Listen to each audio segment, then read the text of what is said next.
We are back for maybe last time. We'll have to see how much longer we had to go. So, what are you thinking about all this? I'm not really sure what to make of it, because there's definitely a lot going on. I don't think Tobias Gregson is as bad as they're leading on to be. And I think that they have framed Kazuma's dad to look like the professor, but it's actually going to be Strongheart or Jigoku. Yeah. Yeah. And so I'm curious what Genshin Asogi's motivations were. I guess we may find out. Let's see. Witness, please state your name and occupation for the court. Yujin Mikotoba, lecturer in forensic medicine at the Imperial Yume University in Tokyo, Japan. And Professor Mikotoba, the young lady beside you is... this is Dr. Maria Gori, Scotland Yard's practicing coroner, the daughter of Dr. Scythe, I understand. Yes, Dr. Scythe. I'm afraid I can't tell you why she's here. She just appeared. Okay. You summon this strange Japanese man as a witness to that autopsy, but you don't summon Mama. That makes no sense. She was there, too. That's about the size of it. I've had her eyes boring into the side of my cheek constantly, whilst I was in the antechamber, too. Poor man. The idea of it's making me shudder. The revelations about Dr. Scythe that came to light some days ago defiled the reputation of the entire judiciary. She was therefore deemed unfit to appear as a witness in today's proceedings. The Ministry of Justice's decision on that is final. Well, we wouldn't want any more perjury to be committed, would we?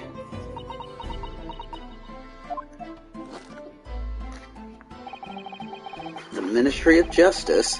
Some questionable strings are being pulled, I think. I remember you, Dr. Mikotoba, but I surely never expected to be meeting you under these circumstances. Yes, it's been a long while, Lord Strongheart.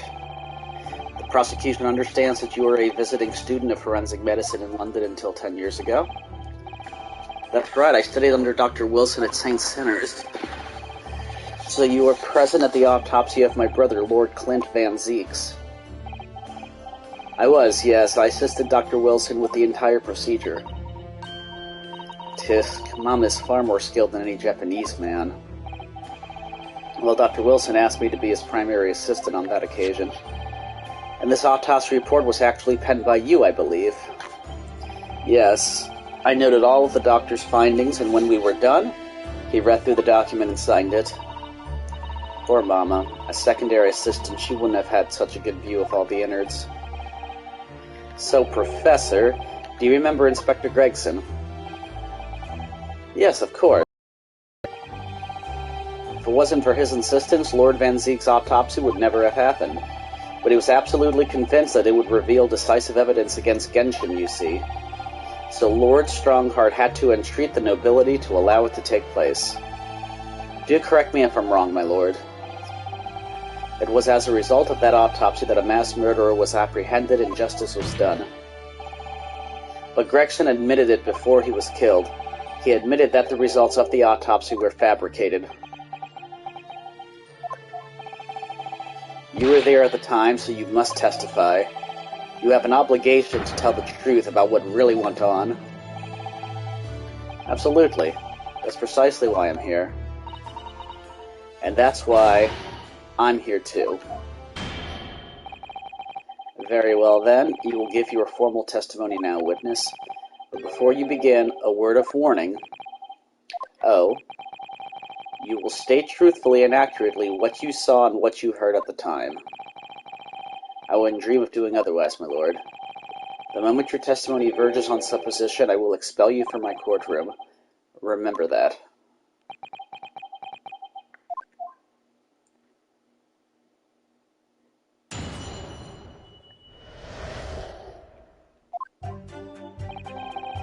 From my own observations, I couldn't say there was any indication of the autopsy results having been fabricated. Death resulted from a wound made by a Western-style sword transfixing the heart, That I found a little strange. There were no other signs of internal injury, nothing questionable at all. It was just that beautiful but dangerous piece of evidence removed from the man's stomach, presumed to have been swallowed by the victim as a way of posthumously identifying his assailant.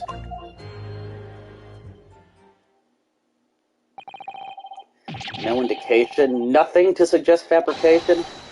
Professor Mikotoba, are you certain about that? Well, nothing that I could positively identify as such, much less swear to in testimony. Well, that clears things up nicely. The only fabrication here, Asogi, has come from you. What? You claimed the inspector confessed just before his death. But that is the fabrication. No, he freely acknowledged it, I swear he did. Freely, with the tip of a sword at his throat. The man was clearly at his wit's end. The court will give no credence to this confession that was uttered in obvious desperation. Quite simply, there was nothing questionable about the investigation of Lord Clint Van Zeek's death. And with this testimony we have without question uncovered the whole truth of the matter. If I may, my lord. There was most certainly something questionable about it, and the whole truth does rather elude us, I feel. I beg your pardon. Well, you're obviously aware of the facts of the case. All 4 of the professor's previous victims died when an enormous beast was set upon them that ripped out their throats. Oh, such horrifying crimes. But curiously, the killer's last victim, Lord Clint Van Zeek, suffered a different fate. Yes, you're right. He was stabbed through the heart with a sword. That's enough. I believe I warned you about this, witness. I promised to curtail your testimony as soon as it entered the realms of supposition or speculation. Very well, my lord. In that case, the defense will pursue a conclusion to this during the cross-examination. I have the right to cross-examine every witness after testimony, and I fully intend to exercise that right. Ryunosuke. I'm afraid that even the presiding judge has no authority to contravene the letter of the law, as I'm sure every member of the judiciary present in the gallery would agree.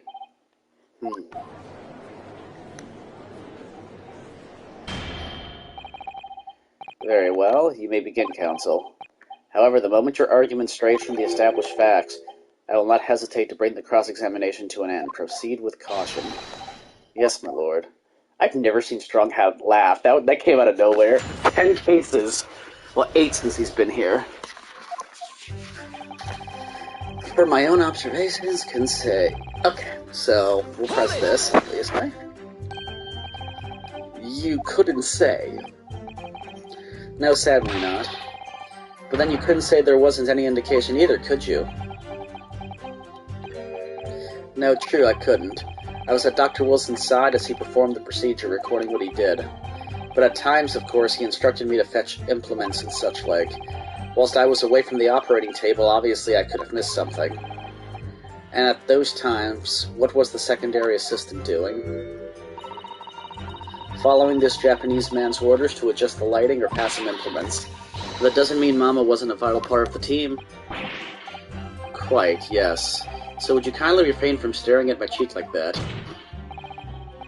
Professor Mikotoba, think, was there nothing at all that seemed out of place to you? Well, yes, there was, as a matter of fact.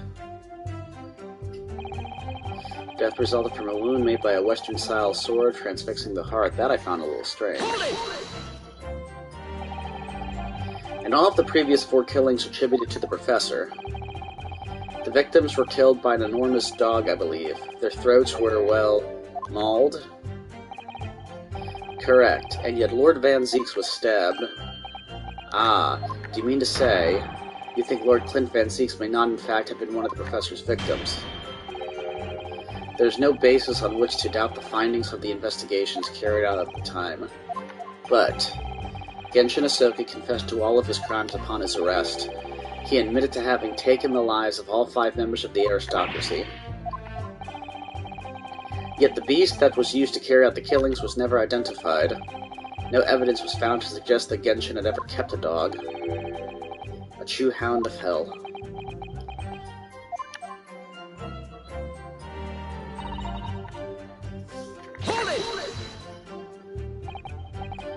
But, you weren't actually present at the autopsy yourself, were you, Dr. Gorey? Does that matter? Well, I just wonder how useful your testimony can be in that case, really. I mean, it would be different if your mother, Dr. Scythe, were in the stand, but... I've heard all the paperwork about the case, and Mom has told me the story countless times. The statement I just made is exactly what's written in the autopsy report. I did confirm that myself at the time, it's true. Besides the stab wound, there were no other signs of internal trauma. I see. Mama told me all about it. Oh. She said there was nothing of note internally. But they did find an amazing piece of evidence, something unbelievable. Unbelievable? What do you mean? Come on, Dr. Gorey, what was it? Yeah, that's the thing, we've been hearing about the evidence, but we've never really heard what that evidence is. What exactly was it, though? What does beautiful but dangerous mean? Well, it was sparkly and round with a hole, as if it might slip over a finger, perhaps. It was a ring, belonging to Genshin Asogi. My father's ring was inside the victim's stomach? At the time, Genshin wore a large ring on the digitus cordis of his left hand, the fourth or ring finger. I'd understood it was some sort of keepsake. When my father left Japan for London 16 years ago, I was 8 years old, but I remember that ring. You do? My father's possessions were sent to our family home in Japan after his death, but the ring wasn't among them. Obviously not, it was a key piece of evidence. It remains under lock and key in the stores at Scotland Yard to this day. After the autopsy, Genshin was summoned by the police to check for the presence of his ring. It wasn't on his hand, of course. Moreover, there were deep abrasions on his finger where it had been pulled off. They arrested the man there and then, right before my eyes. How could they? I brought the ring along with me today. What? Here it is, a bit dusty from years in the stores. Good gracious, yes, that's it. I haven't seen that in 10 long years. That was found inside the victim's stomach. Ah, yes, I'm afraid so. You hesitated there, Professor Mikotoba. Should we read something into that? Ah, well, I'm just thinking that... It's just that thinking back now, I didn't actually witness the moment it was extracted from the victim's body. Oh my, really? At that precise moment, Dr. Wilson had asked me to fetch him a new scalpel, you see. Dr. Gorey, the removal of historic evidence from the stores requires my consent, does it not?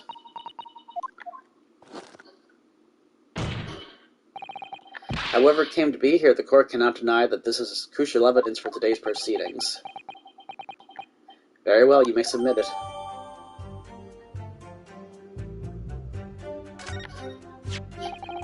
It's not the sort of ring normally seen in Japan. They almost look like claws protecting the jewel. You must examine it very carefully, Mr. Naruhodo, very carefully indeed. So... Oh, whoops. Well, I meant to look at it, but... I mean, look at it, then. I can still look at it. These fat claws are doing a good job of protecting the equally fat gemstone in the middle of this ring. Yes, if you were clumsy, you could give yourself a rather nasty cut on them, I should think. Ow. Now my finger's bleeding. The claws really are sharp. Oh my, that was quite... very quick clumsiness, Mr. Naruhodo, even for you. Who would make such a dangerous ring? You couldn't swallow without doing yourself some fairly serious damage, surely. A sticky mochi bun of about that size would go down much better, with some red bean paste in the middle. Someone as clumsy as me would probably manage to choke on it somehow. Well, that seems relevant, considering we're saying the guy swallowed it. Correct. After further investigations by Scotland Yard, the man admitted to his crimes. That's a lie, my father was no killer. Baroque Van Zieks, it was you. You twisted the truth to suit your purposes. Your hatred of me doesn't change the facts that were established 10 years ago. My brother Clint had closed in on the professor. In the end, he exposed the man and put a stop to his lethal rampage. In the way only a man of my brother's caliber could.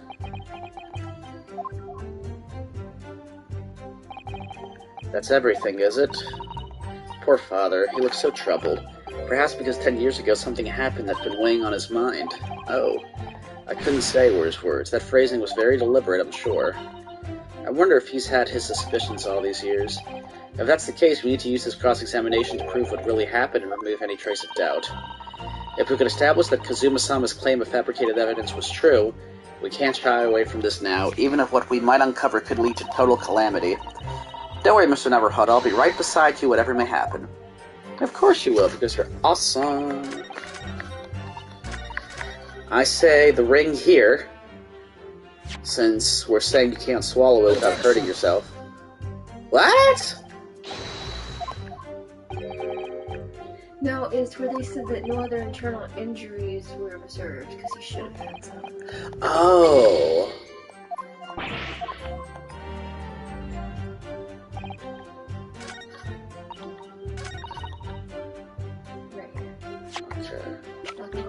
Objection! There. The court has heard that the ring was extracted from the victim's stomach, but you didn't actually see it being removed, did you, Professor Mikotoba? That's right, as I said in my testimony before, at that moment I was fetching a replacement scalpel that Dr. Wilson had requested. In other words, you can neither confirm nor deny whether this ring in fact really came from the victim's stomach or not. What are you suggesting, counsel? That the ring was never in the victim's stomach to begin with. It's entirely feasible that Dr. Wilson fabricated that detail about the autopsy. What are you saying? That Dr. Wilson was in possession of the ring in advance after it was somehow stolen from Mr. Asogi, and he produced it during the procedure pretending to have found it there and then in the victim's stomach. Supposition at best, what possible evidence do you have to support such a rash claim? This evidence right here. That's the autopsy report. It's explicit in that report, counsel. Other than the ring, nothing unusual is noted internally, so I'm not sure how you intend to prove your point. You've already done it for me, my lord. The lack of internal injury says it all. What? To swallow a ring of this size would require considerable effort and determination, and in addition to its size, there are the sharp claws around the gemstone to contend with. My brother was a determined man, and on the brink of death even more so, I'm sure. He would have stopped at nothing to ensure that evil killer was brought to justice. But if he really had swallowed that enormous ring, it's inconceivable that no traces of its passage down his throat would have remained as internal trauma. No.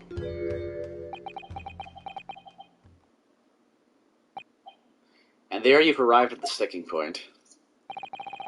That's precisely why I had my doubts about the findings myself 10 years ago. Then why didn't you say something at the time? I did. I still remember the conversation I had with Dr. Wilson in the lab that day. Look at this. Now this is a very curious thing to find in a man's stomach, wouldn't you say? But isn't that rather peculiar, Dr. Wilson? What's that now, Mikotoba? Well, if he swallowed a ring of that size with those sharp metal claws that it has, surely you'd expect to see damage to the throat and esophagus, torn mucous membranes at the very least. Dr. Mikotoba, may I remind you that I have vastly more experience than you. I'm terribly sorry. I can think of plenty of ways to explain why no injuries would be seen. No, let's say this. The victim would appear to have ingested the item as evidence to identify his assailant. Go ahead, write it down.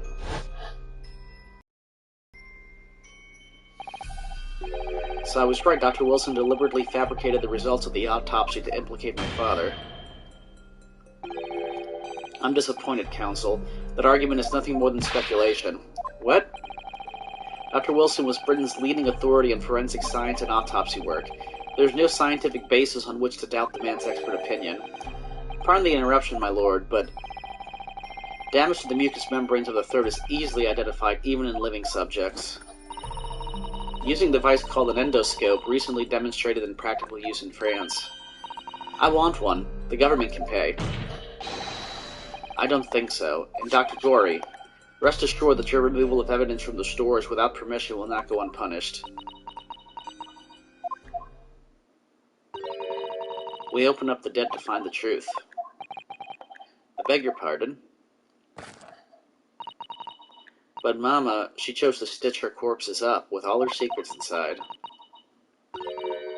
That's wrong. It's looking as though she's chosen to walk a different path to her Mama. She doesn't want to go to jail. Remember, that's why she changed the autopsy report. Mm-hmm. Yes, the ring. What about the ring?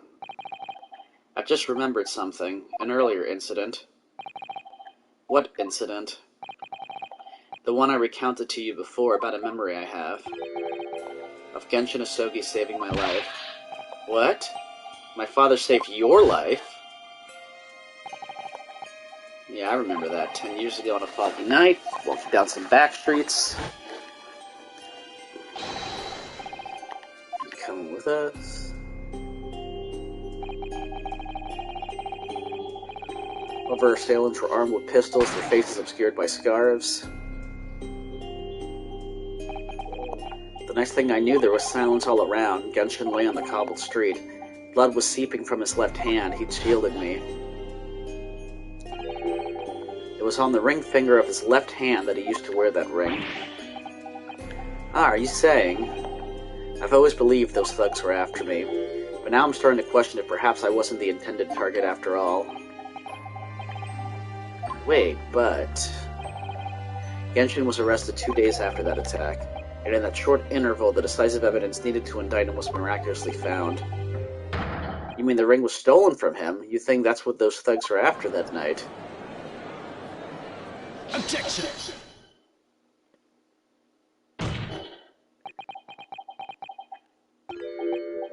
You pathetic coward. You expect me to believe that you aren't involved. What do you mean by that? It was you, wasn't it? You're the one who took it. You stole my father's ring. You set the whole thing up so you could paint him as a mass murderer and have him arrested. Kazuma, open your eyes.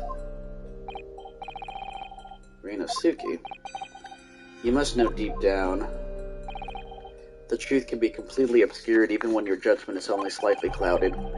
But at the moment, you seem to be floundering through a dense fog. Is that why you were so insistent I should be present in this trial to see you like this? This music's a bit... dreary? Yeah. Why is he laughing? Well, this is an amusing spectacle. What a grandiose expression on your face, as if you were Lady Justice herself.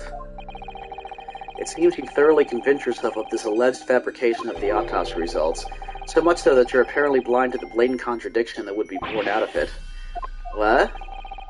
Though it's extremely hard to believe, let us imagine that there was some misconduct during the autopsy.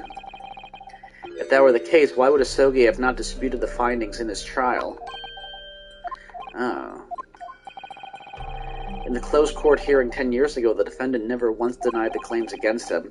Is that right, Lord Van Zieks? Yes, that is indeed correct. Upon hearing the verdict of guilty, he merely closed his eyes, quietly accepting the judgment. The actions of a man who has accepted responsibility for his deeds and is resigned to his fate. But then... Oh my, that is very strange. If Mr. Asogi did nothing to oppose the charges against him, then... that would surely mean there was no fabricated evidence.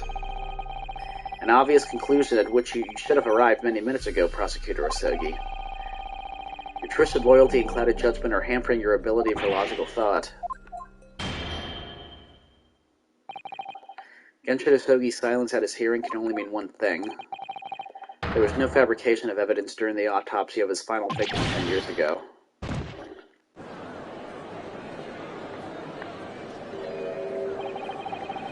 If that autopsy was all above board, there'd be nothing to stop Lord Strongheart bringing this trial to an immediate conclusion.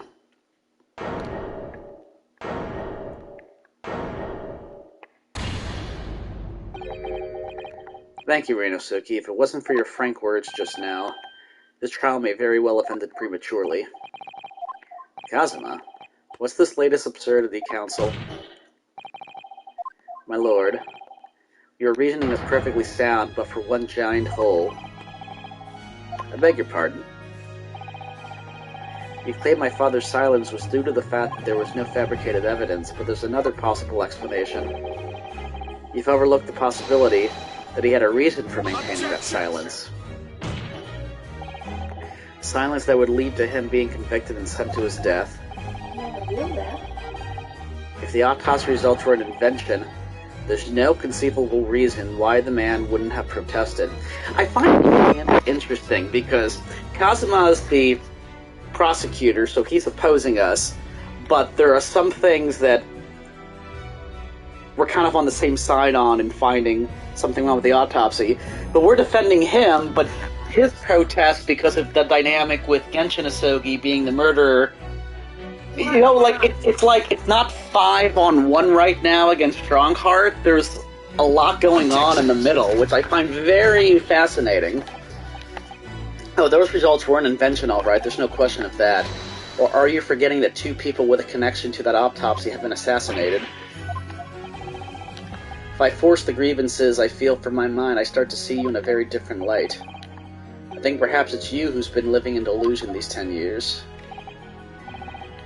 Me? Kazuma-sama has created one last chance for us here, Mr. Naruhodo. If we can only show there was a reason for his father's silence in the trial, a reason why the man would have said nothing even though he was innocent. Oh, I think I know. The Asogi papers, because he said that was his final weapon. Whatever that means, but could have been part of someone's negotiation. Enough rhetoric, the court must be shown evidence. What proof do you have that could possibly save Asogi's silence? Let me read it again, though. The only weapon I have left. Hereby request that upon my death, any and all material possessions and wealth belonging to me in London be delivered to my son Kazuma Asogi in the Empire of Japan. It is with deep sadness that I accept my fate in this foreign land and the knowledge that I will never see my homeland or family again, but I regret nothing about my chosen path. What else weapon he had? I think it's this. This is the defense's answer to that question. Okay. If Kazuma-sama's father knew that the evidence being used to convict him was fabricated, why would he have said nothing in the trial? If it were me, I'd have protested my innocence until I was blue in the face. So if we're right about the autopsy results, there must have been a strong reason for his silence. Well then, perhaps he was saying nothing in exchange for some sort of clemency. That could be it. My lord, the defense would like to... Enough rhetoric. Okay.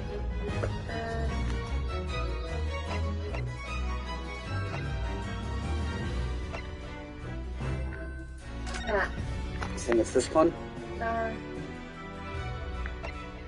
Sorry. I don't know if you're finished or not. All rights to redundancy pay and other financial benefits are fully revoked. Aiding and abetting the escape of this prison of convict Genshin Asogi just prior to his execution. Details of this escape are still being investigated. Indications that the jailbreak was conceived prior to the convict's incarceration. It's believed that the convict gained some sort of negotiation. Okay, let's try this one. I think he might be onto something. There we go. True that Genshin Asogi's silence during this trial resulted in his conviction, but that didn't actually lead to his execution. On the contrary, it led to his escape, an escape that would only be possible because he'd been sentenced to death. Although I find it hard to believe my father would have negotiated in that way, the defense is correct. A fake execution, falsification of a death certificate, and a jailbreak inside a coffin. Clearly such an elaborate plan couldn't have been carried out by my father alone. He must have had the help of a collaborator from the judiciary. I have here the dismissal notice of the chief warder who was working in the prison at the time. The notes read, there are indications that the jailbreak was in planning prior to the inmate's incarceration. In other words, there were suggestions of some sort of negotiation between Mr. Asogi and the British government. In exchange for his silence in court, he was given an assurance that he would be broken out of prison. Yes, with that sort of clandestine agreement in place, I can imagine he would have kept very quiet. I would go further than that, in fact. I would say The elaborate jailbreak of Mr. Asogi can be explained in no other way. Order. First fabricated evidence and now a jailbreak conspiracy? Of course, because it's all intimately linked. The prosecution wishes to summon new witnesses to the stand. Witnesses? People who can testify about the jailbreak that took place 10 years ago. Ah. Governor Caden. And Vigil. And the poor chief warder of the prison. I won't allow this trial to turn into a farce, to summon the governor of the prison after all these years. Oh, it wouldn't be any trouble, my lord. What? Father? My dear friend may appear a little rattle-pated at times, but I assure you he is extremely thorough. He wired both Barclay and the local prison earlier, asking Governor Caden and Mr. Vigil to attend the Old Bailey as a matter of extreme urgency. Mr. Sholmes did that. Are you telling me that both men are, unless I'm much mistaken, waiting just outside the courtroom at this very moment? My lord, you must permit this trial to proceed as you declared at its outset. You promised that we would stop at nothing to uncover the whole truth behind these disturbing findings. Very well, bring in the witnesses. Make no mistake, I too would like nothing more than to lay this business to rest once and for all.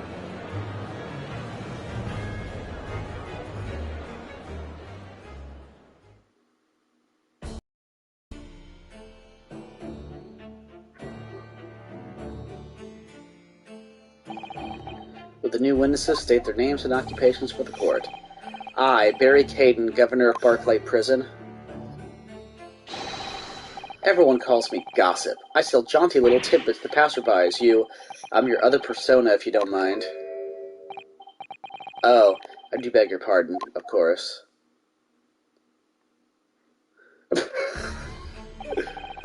I felt depressed. My name is Daily Vigil. I used to be the chief warder at Barclay Prison. The reason you've been summoned here to court today is to testify about the jailbreak of the so-called Professor 10 years ago. Losh, the Professor? We've already been through this before, a decade ago. And the conclusion was that there wasn't anything untoward happened.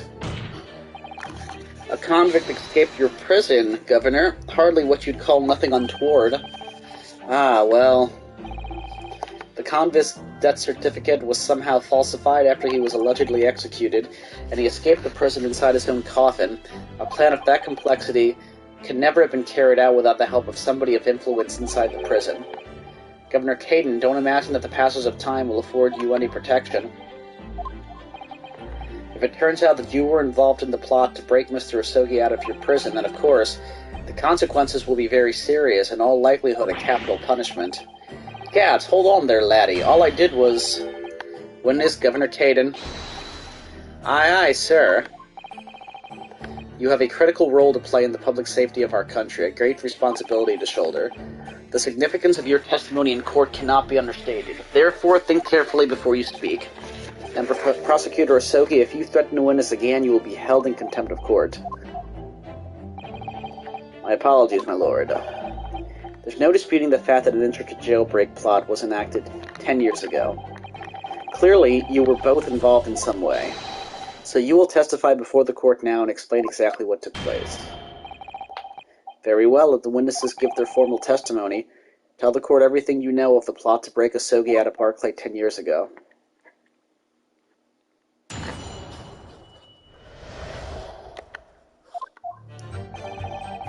It was the day that Japanese jock was found guilty. The directive came from the prosecutor's office. I assigned the convict to the chief warder Vigil here and put the plan into action behind the scenes. I was responsible for Asogi right up until the night of his execution, but I knew nothing of any plot. I didn't ken if there were some negotiations between the convict and the prosecutor's office. All I did was carry out my duty for Her Majesty's Great British Empire. A directive from the prosecutor's office? Are you saying that was the jailbreak plot? Aye, that's right. Who sent it? Who authorized that plan?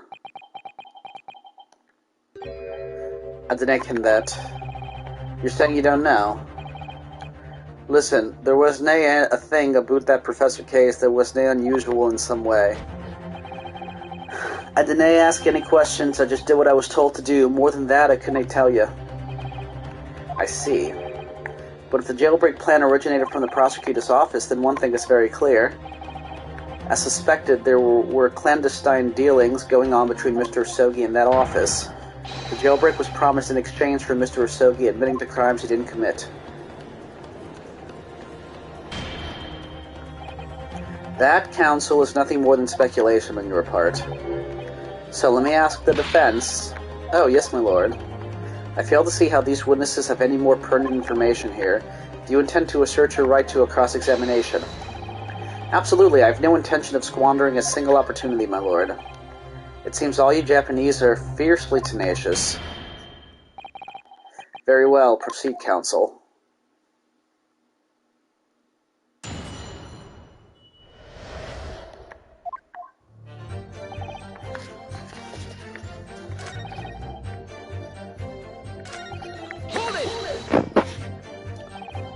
And you say you don't know who actually issued the directive? Aye, that's right. All I can be sure of is that it was official. But if it was from the prosecutor's office, that narrows down who could have issued it straight away. And it wasn't me.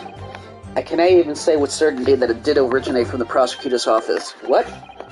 There's no telling where it started. There's a fair chance it came from higher up the ladder. Basically, I cannot give you any indication of who was behind it. You can't be serious. All we can say for sure is that the order must have come from somebody in authority, I suppose. The likes of us on the ground, as it were, didn't bother with idle speculation. We just get the job done. So...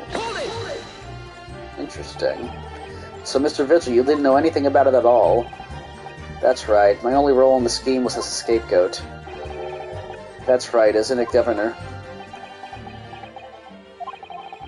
Some poor beggar had to take the rap for it.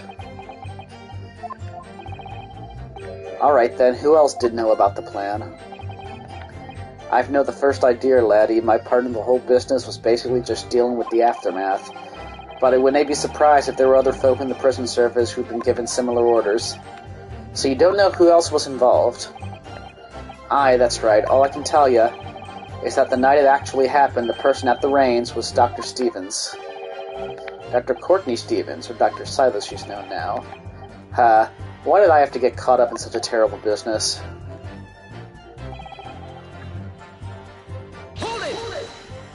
Poor guy. Did you not notice anything unusual happening in the lead-up to that night? Oh, everything was unusual. Exception after exception. After all, it was the professor. The man had terrorized the country as never before with his crimes. In order to hide his identity, he was forced to wear an iron mask over his head. Hideous treatment. The fellow was surprisingly docile for someone who'd taken the lives of 5 of the country's nobles. Being the chief warder, I was the only person permitted to approach his cell. I can still hardly believe that I was duped by my own country. I believe you jumped from the window of the governor's office when the jailbreak was blamed on you, didn't you? Losh, Vigil, I cannot apologize enough. No, Governor, I don't believe you can. It won't change what's happened. And what else can you tell us about the situation, Governor Caden?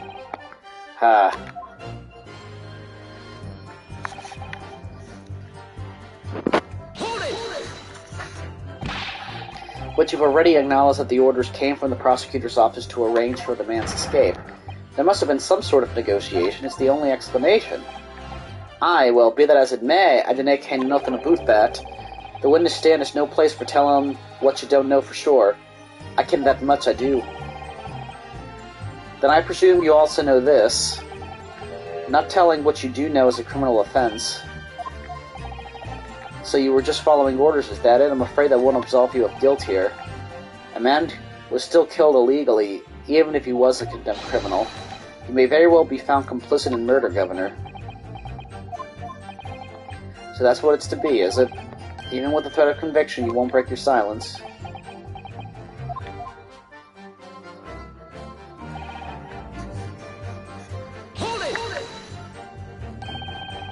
Did you carry out the plan in its entirety? I did everything I could at the time. As you know, Genshin Asogi was shot dead in Lowgate Cemetery after the escape. Tell me, was that part of the plan too? My instructions were to get in the jock out of the jail and nothing more. I can't tell you anything about what happened after that, only, personally, I believe his death was the last part of the plan. What did he say? Personally, I believe his death was the last part of the plan. I think the one that is whooping around. Oh, we gotta pursue him. Excuse me! Mr. Vigil, is something wrong? Ooh, yes, sir. What can I do for you, sir? He's saluting now? What is it, some sort of Barclay convention?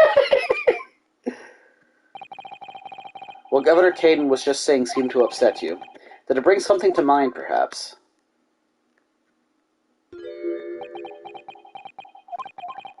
For the last 10 years, I've completely blotted out the memories of that time from my mind. Whoops. I was betrayed by my superiors in the name of my country. Just as my father was betrayed, it seems. But you see, thinking back now, I really can't imagine that the shooting of Mr. Asogi in the cemetery was ever part of the plan. What makes you think that? Well, it just doesn't make sense, does it? To make the man admit to crimes he didn't commit with the promise of a jailbreak only to kill him in the end? That's treachery of the worst kind, but the point is, if the intention was always to betray him, why would there be any need for all the chicaneries of an escape? Ah. Yes, that's quite true. If whoever negotiated with Asogi never attempted to keep his or her end of the bargain, it would have been far simpler just to let the man be executed in prison as dictated by his sentence. It all happened in that vast chamber of secrets that is Barclay, behind the high prison walls. I suppose nobody knows what really went on in the execution room now. Yes, it's an unsettling mystery, certainly. Truth be told, there is a wee matter that's never quite made sense to me.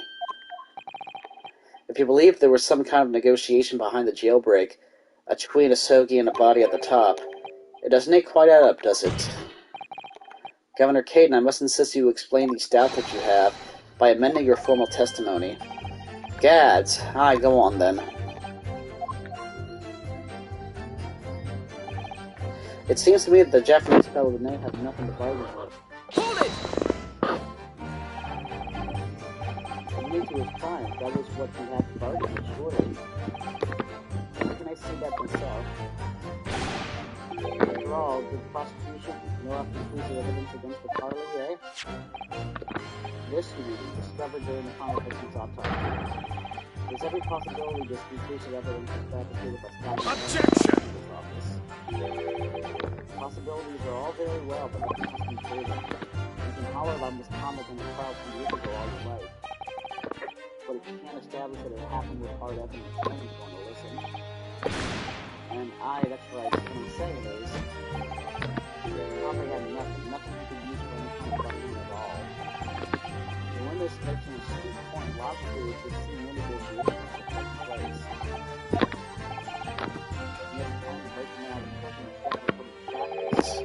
So he must have been armed with something that gave him an angle to negotiate. Oh, that's where that comes in. So Asogi-san agreed to confess to the crimes because he was assured he'd be broken out of prison later. I really don't think that Kazuma-sama's father would have engaged in such negotiations, but perhaps something compelled him to agree. What a terrible thing, using the law to legitimize such underhand dealings with a desperate man, only to double-cross him in the end. It's quite the opposite of justice. I can't help feeling there's something about this apparent negotiation that doesn't quite add up. Something doesn't quite add up, Mr. Naruhodo. No, it doesn't, but I can't quite put my finger on what yet. Well, in that case, we must keep digging until we identify the problem. So...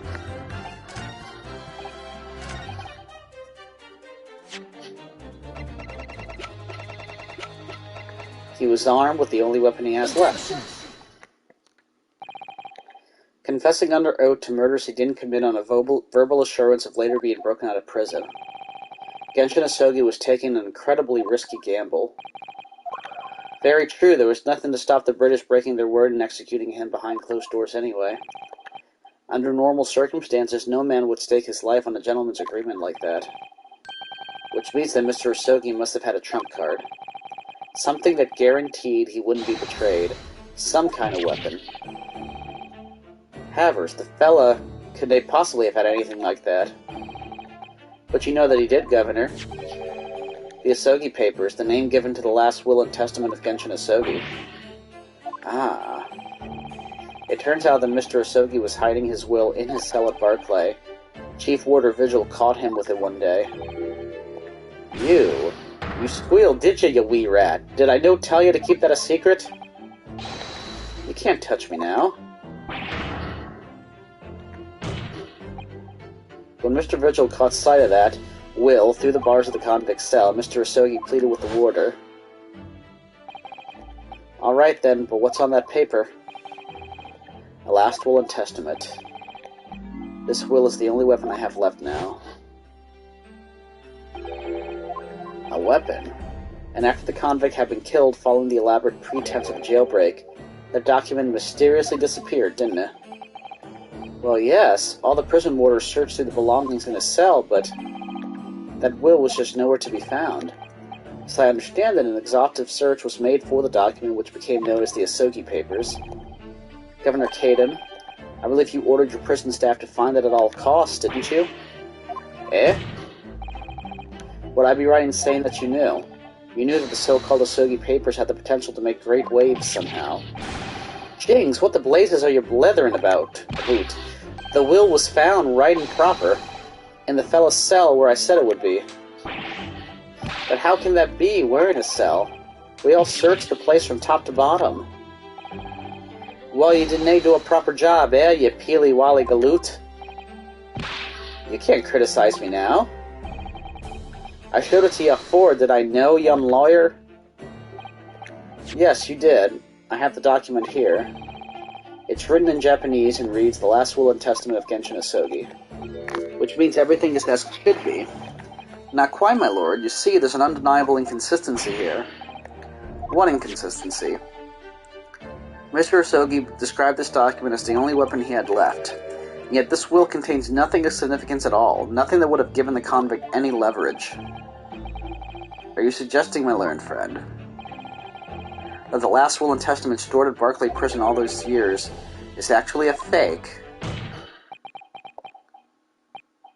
As has clearly been demonstrated already, what went on at Barclay Prison was far from above board.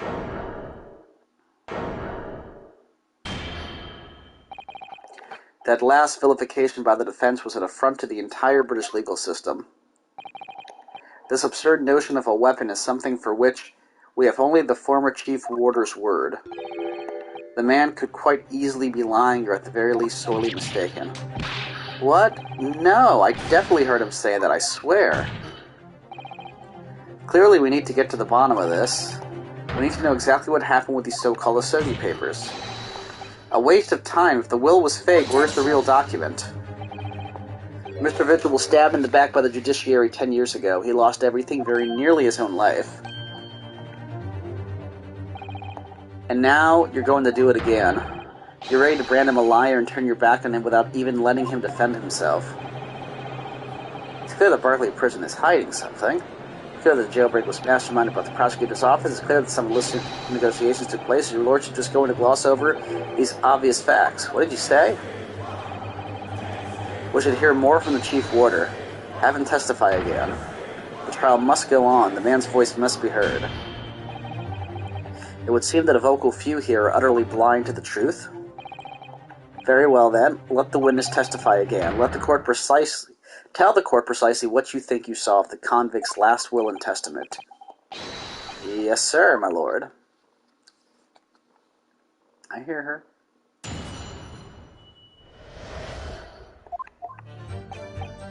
As the warder responsible for condemned convicts, I attended to Mr. Usogi and kept watch over his cell. The night after he was found guilty in court, he was doing something with that will in his cell. We turned the cell inside out looking for it after the execution, but to no avail. I only found out about the Usogi Papers when a directive came telling me to impound them. The The document was in the folds of the fellow's robe that was left in his cell. A kimono, I think it's called. In his kimono? That's a lie. We searched every inch of the man's cell. We looked through all his clothes. It can't be true. Were you no satisfied with calling me a liar the once, you wee waffinger? There's nothing you can do about it now. You don't have any hold over me anymore. Other than the hold you like to take on my cravat, of course. Is that what you're going to do, is it? Oh my god, he's acting like he's shaking him right now. Are you going to give me a good shake again? Or are you too scared? Grrr. Little and large, what a double act. We complied with the Sogi's will as far as was possible. All of his personal effects were delivered to his family home in Japan, as a courtesy to the homeland of the most notorious killer our country has ever seen. And we were much obliged. I can confirm that all of my father's belongings arrived safely. And you cannot deny the handwriting is that of your old man, eh? Yes, there's no mistaking that it's my father's brushwork. Really? And this last will and testament was the man's last weapon, was it? I think we can safely assume that the convict was merely prattling, knowing that his end was nigh. So, counsel for the defense, your cross-examination, please. Yes, my lord.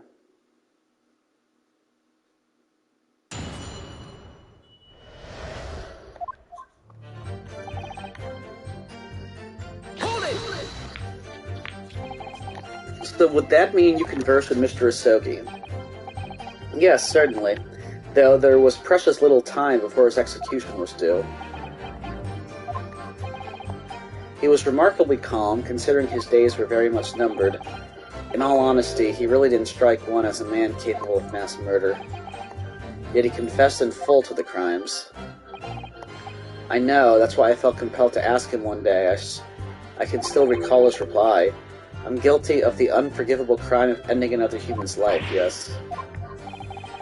But he was so tranquil and intelligent. It put me in mind of an Eastern holy man. And what about the will you saw him with? What can you tell us about that? It was the beginning of all the drama. I remember it very well, yes. Hold it! And he pleaded with you not to report him, didn't he? Yes, that's right. And like the Bampot Yar, you didn't tell me. A blatant breach of trust that was. I could see that the man had a noble spirit. I found myself wanting to treat him accordingly. But according to what you told us 2 days ago, the convict had been strictly forbidden from having any writing materials whatsoever. Yes, you're quite right. So when exactly was the will penned? That was before the man was remanded in Barclay, obviously. Yes, at the prosecutor's office under supervision of the relevant authorities. I personally instructed Asogi to make a will for the benefit of his family and his homeland. In that case, why was it found in his cell? What do you mean by that? Well, if it was penned at the prosecutor's office, you would have expected that it would remain there for safekeeping, surely. It's curious. There doesn't seem to be any obvious explanation for why it was subsequently found in the convict's cell. The defense makes an astute point. Well, Governor? A prison governor can be expected to ken the inner workings of the prosecutor's office. In that case, Lord Strongheart, perhaps you can shed some light on the matter. I'm unable to offer an explanation here and now. I would have to consult with the notary responsible for the will at the time. The fact that my father's will was discovered in his cell is clearly inconsistent with what was expected. I want to know why. Another inexplicable mystery, then? Well, the thing is about that will...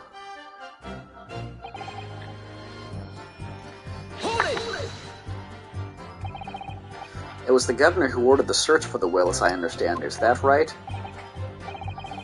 Yes, and when I reported back that we couldn't find it, he grabbed me by the cravat and yelled, "It can have disappeared completely in my face." Aye, well, it's due to the governor to keep everybody working as hard as they should. I think the governor needs a wee taste of his own medicine, Mr. Naruhodo. The point is, it was clearly considered a very important document, wasn't it? But it proved impossible to find. That's right. And before I knew it, it was in the morning paper, that blood-curdling article. The executed mass murderer who'd risen from the dead. Oh, you mean the article based on Mr. Jubber's experience in Lowgate Cemetery? Yes, that was it. The day after I'd read that news, I was summoned to the governor's office. And that's when the awful accusation was made. That you'd aided Genshin Asogi to escape from the prison, resulting in your immediate dismissal. I'm afraid I really don't remember anything after that. As the governor of the prison, I had no choice. I couldn't have done anything else. Hold it! And that directive came from the same source as the one instructing you about the jailbreak. Aye, from the top levels of the prosecutor's office. What name was on it? I dinna ken afore, and I dinna ken now. All I can tell you is that my orders were to do everything in my power to find that document. The directive said it had to be somewhere inside the fellow's cell. Document. Was that the wording? Document, not will? Aye, that's what it said. Am I clutching at straws here? I just wonder if it was really Genshin Asogi's last will and testament that the sender of the directive was after. Continue with your testimony then, witness. Hold it! And Mr. Asogi's kimono?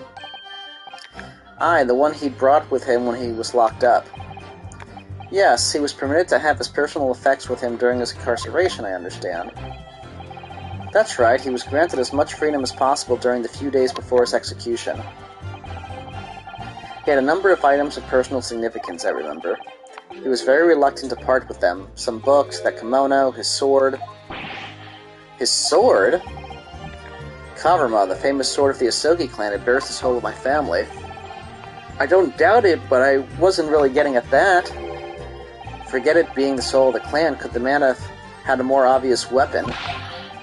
Have some respect, Ranosuke. Respectful silence? The warders carry firearms at all times, and the inmates have shackles around their ankles. Can I have hurt anybody with that thing? Still, he was allowed a sword but no writing materials. Aye.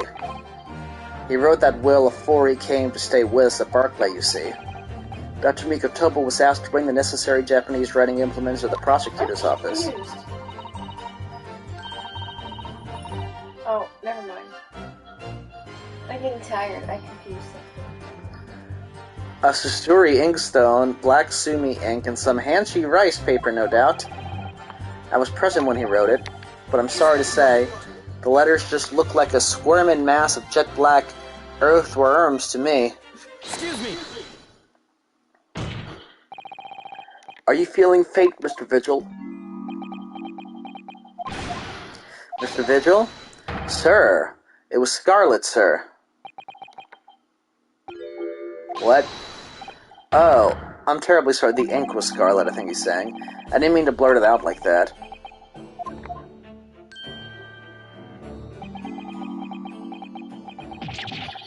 Less swaying and more explaining would be helpful. Is it something about the testimony we just heard if he recalled something of importance? Something of importance, possibly, or possibly not. I'm unable to tell which way he's leaning, I'm afraid. My lord, the defense asks that Mr. Vigil be permitted to supplement his testimony with this possibly or possibly not important detail. Permission granted. Go ahead, Mr. Vigil. Yes, it was Scarlet. As I remember it, the document was written in scarlet ink, but perhaps I'm mistaken.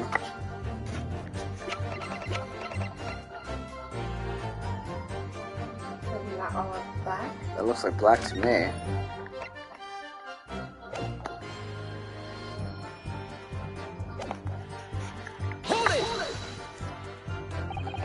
Scarlet, you say? Well, yes. I mean, I only caught sight of it for a brief moment, of course. But even by the dim light in the cell, I remember thinking that it was an unusual color. At the very least, I'm quite sure it wasn't black. Witness, is that really what you saw? Oh, sir. Is something wrong, Lord Strongheart? I apologize. Continue. What do you make of that, Mr. Naruhodo? For Lord Strongheart to be so visibly shaken in that way. Oh, it's Dene Haver. You can plenty see the writing here, and it's as black as the Earl o' Hell's waistcoat. Well, yes, you're right. Mr. Vigil, I'd like to confirm one point with you. Did you actually see the content of the document that Mr. Usogi was holding that night? Oh, well, no. I mean, there was no time. As soon as he noticed me there, he hid it behind his back. But it was definitely a will, was it? Yes, it was. That's what Mr. Usogi told me. The court need waste no further time on this matter. We have the will in question in our possession. There's nothing more to add. A will written in scarlet ink. What did Mr. Vigil really see Kazuma's father holding, I wonder? If you have an inkling, Mr. Naruhodo, you must present it to the court at once. So we're going to have to look at the evidence. The testimony doesn't give much away. And this will really was penned by Kazuma-sama's father. What would he possibly have meant when he described it as a weapon? It's starting to sound very much like Mr. Usogi actually had nothing. But the plan to break him out of jail went ahead, which means he must have had some bargaining power. He must have been hiding something. It's the only explanation that makes sense. It's starting to sound like Mr. Usogi actually might have had something. Which is it, Mr. Naruhodo? I'm not sure, but I feel as though I'm on the brink of understanding all this. Let's listen to all the information again and see what more we can learn. We can't overlook even the smallest detail. Absolutely. So, the governor even showed the Usogi papers, and they were not written in red. So,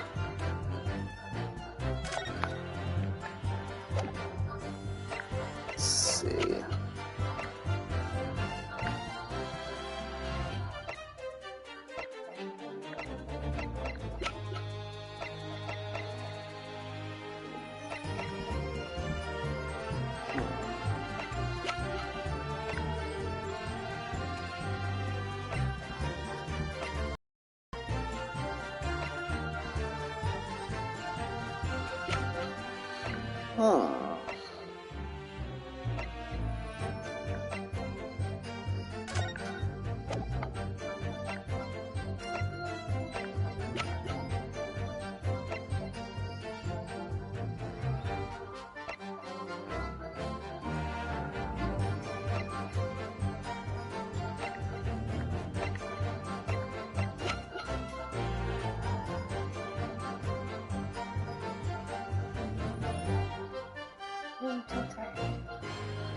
Do you want to get a second wind? I don't know if I'm going to get it.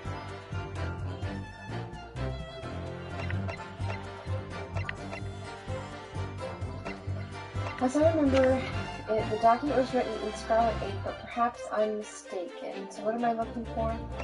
Well, the governor pointed out that the will was written in black. Okay. So,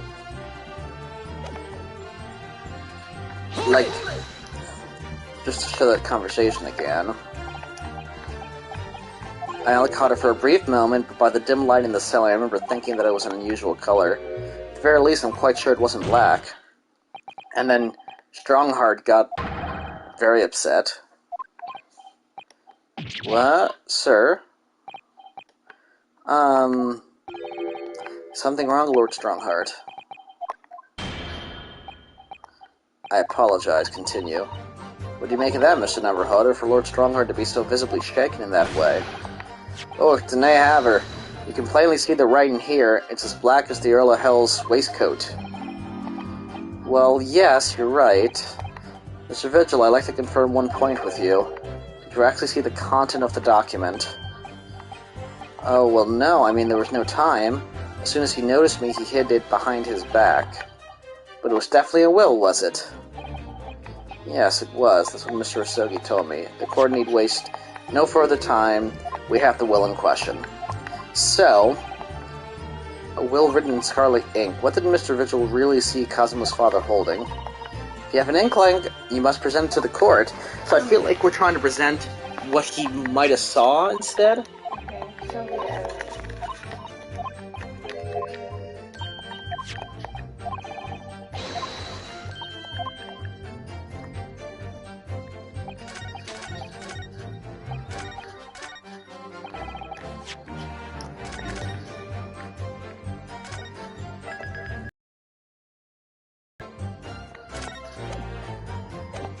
So the evidence...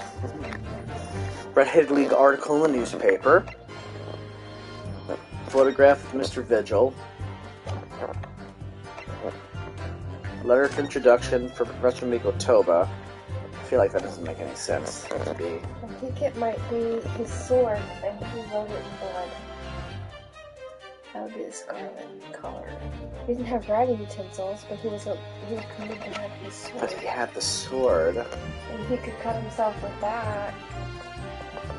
That'd be interesting. Although he's supposed to have cuffs on, but that is possible. Okay, so let's put that close to us on the side. Passport, Clint's autopsy, Gregson's trunk, the Sogi papers themselves.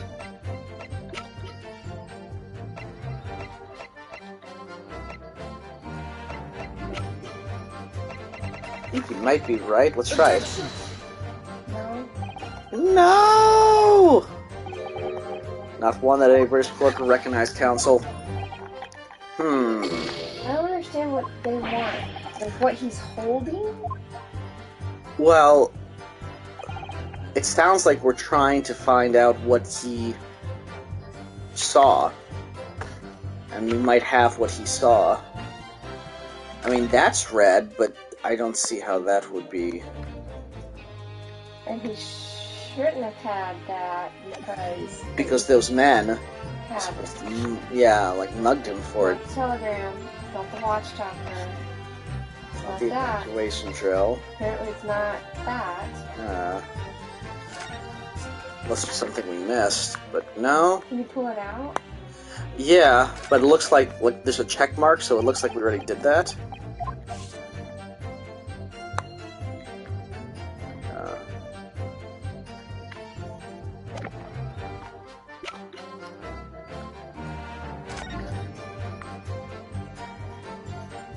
No, we can't pull him again. That's a check mark. Clint's autopsy report. Recent scarlet ink stains visible on the little and ring fingers of the right hand, but no document and corresponding ink was found. Whoa. Objection! We don't know what he was holding. We don't, but that shows that Vigil wasn't just seeing things. Scarlet color writing is what you said you thought you saw, Mr. Vigil. And I believe that's exactly what you did see. What? Have this again. You've no evidence to say that. Have a look at this report. That's my brother's autopsy report. Yes, and there's something in here that's bothered me since I first read it. It states that scarlet-colored ink stains were noted on the fingers of the victim's right hand. Yes, so it does. Scarlet ink. Now, I'm not familiar with the habits of the British aristocracy, I freely admit, but I would hazard a guess that they don't go all around with ink stains on their fingertips, do they? Your wit is not appreciated. My brother was a well-bred and fastidious man. Should ink have sullied his fingertips, he would have cleaned them immediately. What is your point, counsel? My point is this: whatever Lord Clint Van Zieks was writing in that unusually colored ink, it must have been directly before his death, because he died before he had the opportunity to clean his hand. What? I remember something troubling me at the time. At the scene, the lid of my brother's inkwell was open. But Clint was punctilious about such things. It seemed unusual, and no document penned in the color of the ink was found, that was in the inkwell was ever found. So but the document had disappeared. Are you suggesting that the document my father had in his hand that night in the cell was the same document that Lord Clint Van Zieks was writing moments before his death? Then it was... If Mr. Vigil's testimony is to be believed, it can only mean that, yes. Mr. Vigil, sir. What? Alright then, what's on the paper? A last will and testament. This will is the only weapon I have left now. Clint Van Zieks' will? Last will and testament. Ah. If the conversation really did go as Mr. Vigil says, then what we now know completely changes the meaning of what Mr. Asogi said. You really think... Mr. Vigil did indeed see the convict with a will, but it wasn't that of Genshin Asogi. It was the last will and testament of Lord Clint Van Zieks. No, what? Objection! Whoa! This is madness. My brother's last will and testament? That would mean that he had chosen to die. That is what it would mean, yes? No, impossible. That is utterly out of the question. Lord Van Zieks. Clint was pursuing the professor, consumed him day and night. Whatever happened, he would never have abandoned his investigation before its conclusion. Never. He wouldn't rest until the job was done, until the killer was caught. The idea that he would willingly accept his own death is obscene. And yet, we can be sure that he was writing his will moments before his death, and that Genshin Asogi came to be in possession of that document. So what could the will possibly have contained? Clearly something that couldn't be made public under any circumstances whatsoever, because armed with that document, my father was able to negotiate with the judiciary for his life. It was something so damning that it prompted the powers that be to enact the daring jailbreak plot. Yes, there can be no question that the will contained information of the utmost secrecy. Information of the utmost secrecy. Ah! No, it couldn't be. Oh dear.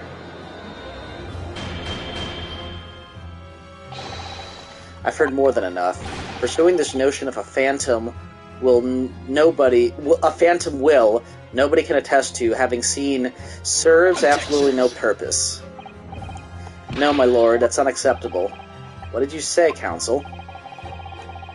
That last will and testament that Genshin Asogi had in his possession was that of Lord Clint Van Zieks.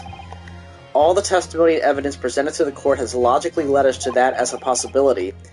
We have a duty to pursue the line of reasoning to its conclusion. But with no possible means of knowing the contents of the document, there is no line of reasoning to pursue. Oh dear. A reason why Lord Clint Van Zieks, a man of high noble standing, would have chosen death. Information so secret, people in the judiciary would be willing to negotiate the jailbreak of a condemned killer. The only explanation that fits those facts is an unthinkable truth that turns absolutely everything on its head. He's the actual professor? Clint Van Zieks? God, I didn't even think about that, Mr. Naruhodo.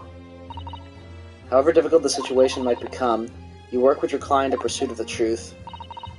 That's what you resolved to do when you entered the courtroom this morning, if I'm not mistaken. I gotta say, hun, even when you're tired, your brain works in such amazing ways. It's never off. It's cursed. But I'm impressed. I'm just like, dang, girl.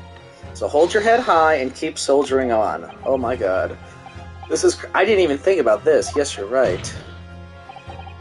10 years ago, in his final moments, Lord Clint Van Zieks left behind a will that Genshin Asogi was able to use as a weapon to negotiate his escape from prison. In all probability, the details in the will were related to the professor case. The defense's last statement is mere conjecture. What are you getting at, man? Gee, I've never seen him with that pose, Van Zieks. As soon as these words come out of my mouth, there's no going back. I believe that the last will and testament of Lord Clint Van Zieks was, in fact, a confession.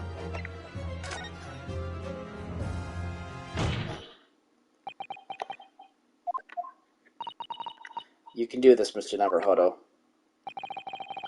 I believe that what Lord Clint Van Zieks actually penned that day was a confession. A confession? Regarding the mass murderer known as the Professor, and his true identity. Enough, Counsel. What are you saying? Do you even realize? A confession about the true identity of the Professor, that would mean... Lord Van Zieks, I appreciate this must be hard to take in, but it's the only explanation that fits. The killer that terrorized London a decade ago and became known as the Professor, the man believed to have murdered 5 members of the aristocracy, wasn't Genshin Asogi at all. No, you can't be suggesting. It was in fact the man believed to have been the 5th victim. Lord Clint Van Zieks himself.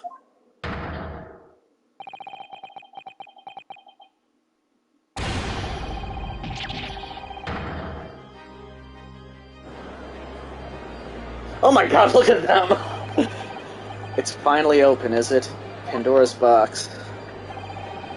The great Van Zieks family, they've been thoroughbreds of the British judiciary for years, and Lord Clint Van Zieks, he was a paragon of justice in the capital.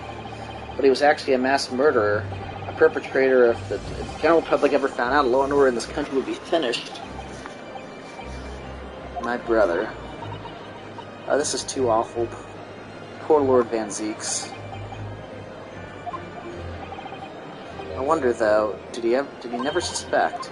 Mr. Neverhodo? Lord Baroque Van Zieks is a brilliant prosecutor. Is it conceivable that he didn't realize what his older brother really was? Order in the court. Lord Van Zieks. The Professor made use of an enormous hound as his murder weapon. Tell me, did your brother own a dog? Yes, he did. Balmung, he was a well-known hunting dog. People called him a giant. I don't believe this. When my brother would go hunting in the forest of the grounds behind the house, he always took Balmung. After Clint's death, the creature passed away too, almost as if he were following his master. He was a magnificent hunting dog, worthy of the jewel-studded collar around his neck. A jewel-studded collar?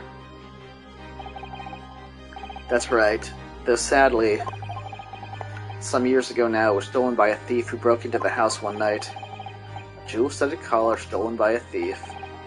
It so happens that myself and my colleagues have come across such a collar during our time in London. How could you? There was an old emblem attached to the collar too, made of pure gold.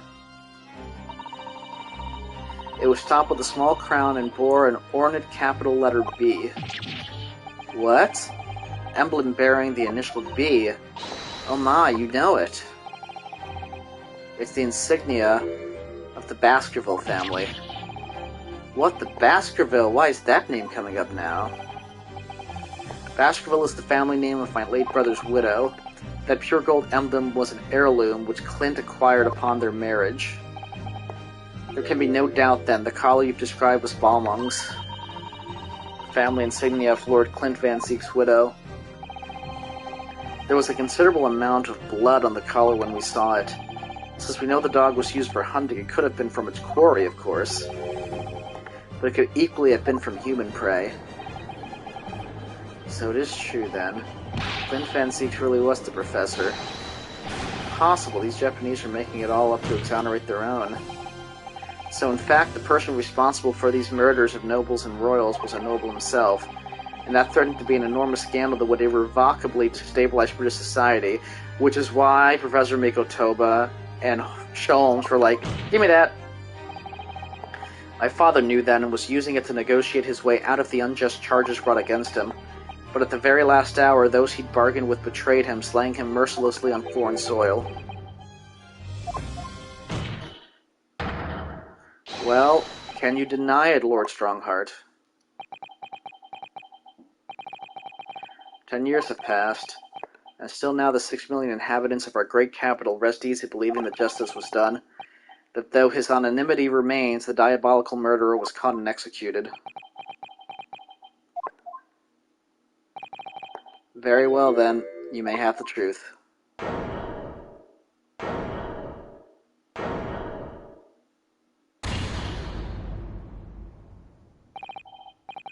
Tell me then, tell me what Clint really was. Lord Clint Van Zieks was too pure of heart.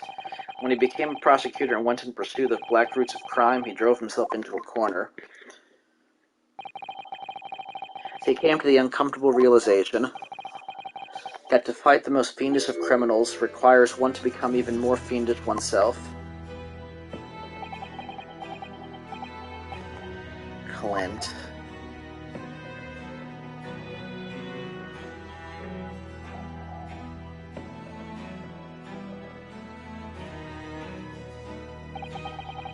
The 19th century was a truly miraculous 100 years for Great Britain, and indeed the whole world. New industry, new technology, and with the birth of the Metropolitan Police Service, new law and order. But these dazzling new developments meant even ever deeper shadows were cast on society. Water sullied by factories, air thick with noxious fumes and crimes, growing daily to fill the darkness. Lord Clint Van Zieks made it his mission to combat that darkness, but as time went on, it slowly ate at his soul until eventually he was consumed.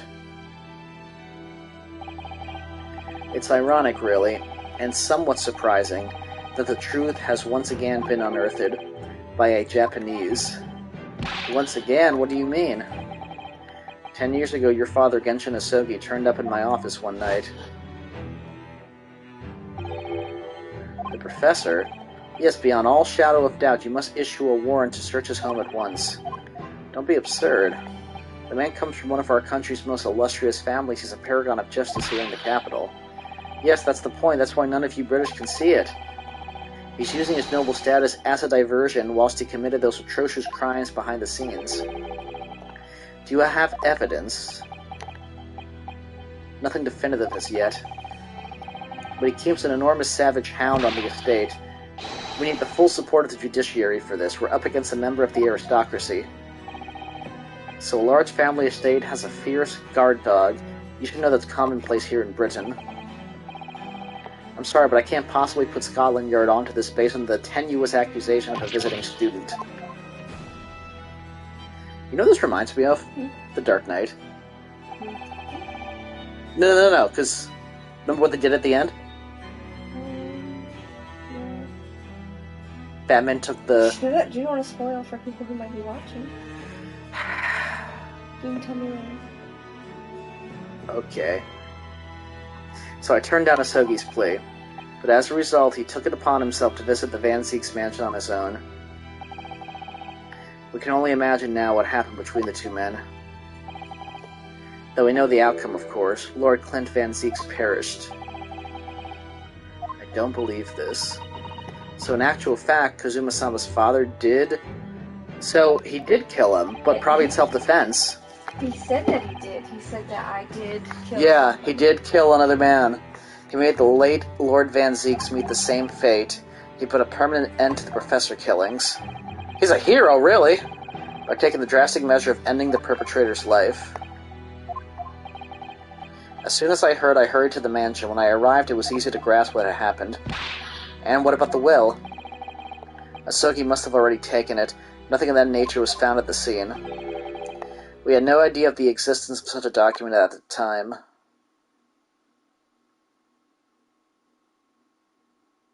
Dang. Wow.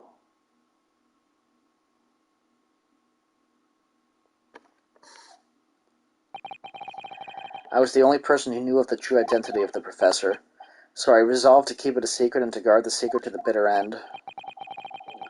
So you're admitting to it, that you were behind it all. It was you, then, who pinned the crimes on my father. I did what needed to be done in order to protect the law and order of the British Empire, even if that meant employing an unforgivable ruse. Then it was you who arranged this fabricated evidence. I ordered the detective to take care of it, whilst keeping the truth from him, naturally. Gregson. Obviously, he opposed me at first. Are you off your rocker? We can't do something like that. There's no question that it was Asogi who murdered Lord Van Zieks. The House staff have made statements that they saw the man running from the mansion that night. Yes, well, I've no doubts it was that Japanese fella. But we haven't got a shred of conclusive evidence against the man. And worse than that, he doesn't keep a dog, so we're short of a murder weapon to boot. And we're short on time, Gregson. We must put a stop to this man's rampage for the good of the country. So I'll use whatever means necessary. Do I make myself clear, Detective? Blimey. So that night 10 years ago when I was attacked by those thugs in the back streets, and Genshin's ring was taken, that was him, was it? That was Gregson and some hired help. Then the detective handed the stolen ring to Dr. Wilson, who feigned its discovery from the victim's stomach during that autopsy.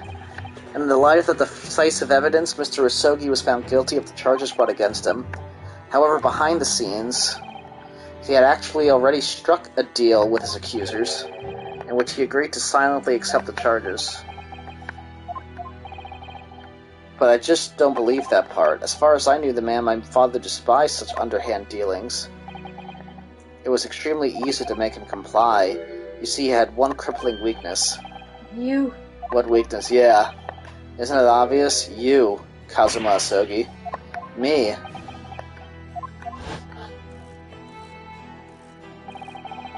Perhaps you have no desire to return to your homeland, Asogi. What? Though I hear you have a 14-year-old son. Agree to cooperate and accept your guilt without contention, and you will see Japan and your son again. You scoundrel. Whether you choose wisely or not, it will be a closed trial by order of Her Majesty, so whatever rash claims you might make in court will have no trouble in stifling them. There's only one outcome for you, Asogi, the gallows. Don't forget that I still have a weapon at my disposal, a document revealing a truth that I know you're desperate to keep hidden. Yes, it hadn't escaped my mind, which is the only reason I'm willing to bargain with you. I only want to protect this country's law and order, you understand. So, what's it to be, Asogi?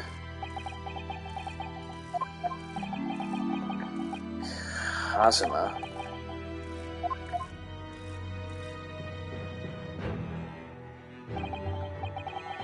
He did it for me. So I think that will was a fake in the sense that he wrote that, but he was going to see his son again, according to him. Yeah, but we still need to figure out who shot him when he popped out of the grave.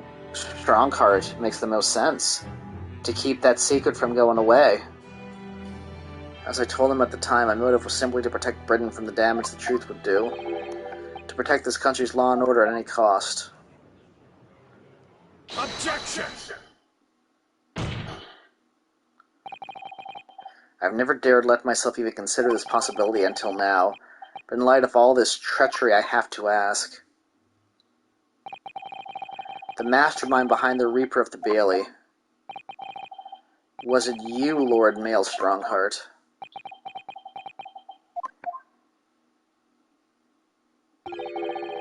A rather brilliant idea, wouldn't you say, Lord Baroque Van Zieks? That the spirit of your late brother, that paragon of justice, should return to reap justice for a sibling. Could there be a more appetizing tale for London's masses, I ask you? What brazen? I knew that you'd play the part to perfection, but your role really wasn't that of some embodiment of death. No, you were London's guardian angel. An angel with bloody hands? I think not. Those who had cooperated with me already were only too happy to participate in my plan. Inspector Gregson, Dr. Wilson. My minions worked tirelessly to ensure that the finger of guilt could never come to rest on you. It's all thanks to them that you were exalted as the demigod the Reaper became. But Dr. Wilson left Britain 4 years ago when he was invited to work in Japan. That's right. So I had to employ the services of this young protege after that. Dr. Courtney Scythe. Dr. Scythe. So, what with the execution of the professor and the subsequent reign of the Reaper of the Bailey, I've successfully safeguarded law and order in our mighty capital for the past decade. That is everything.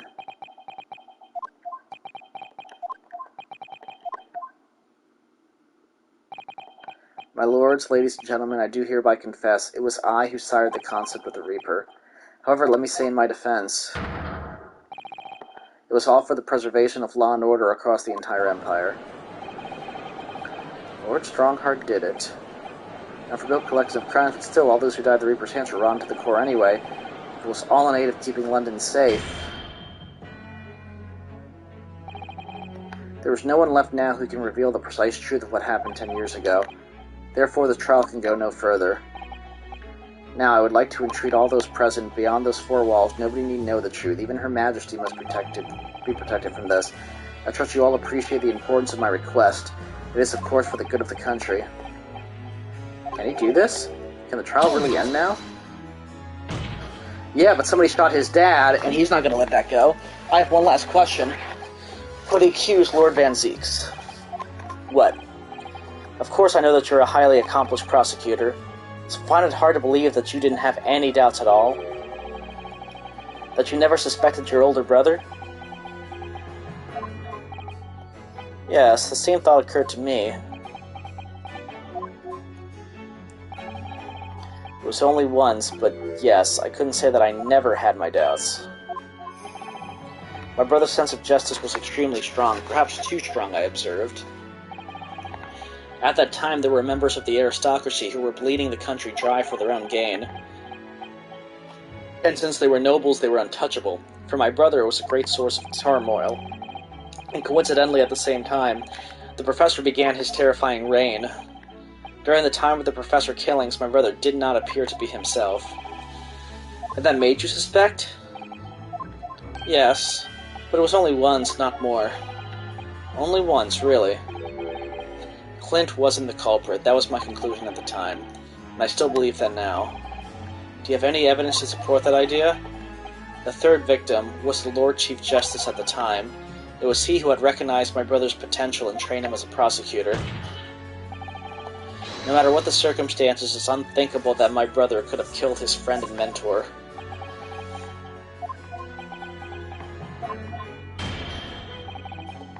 That will do. Neither Clint Van Zieks nor Genshin Asogi still walk this earth. However much we debate this matter now, we cannot hope to reach a conclusion. We can challenge him. It's not a problem. Yeah, we can. we need somebody who's the ancestor of Maya to do this. There are only two excellent pieces of evidence from the time. The woebegone ring that acted as the incriminating evidence to condemn Genshin Asogi, and the 3-page last will and testament penned in black ink and left by the man. Behind by the man. The wretched truth of what happened is exactly as I'd explained. Hold up a sec. It's only 2 pages. I knew done with that. It's only 2 pages. Later today, I will present myself at the Ministry of Justice for whatever sanction is deemed appropriate. That is all. Court is adjourned. No, hold it. Objection. Objection!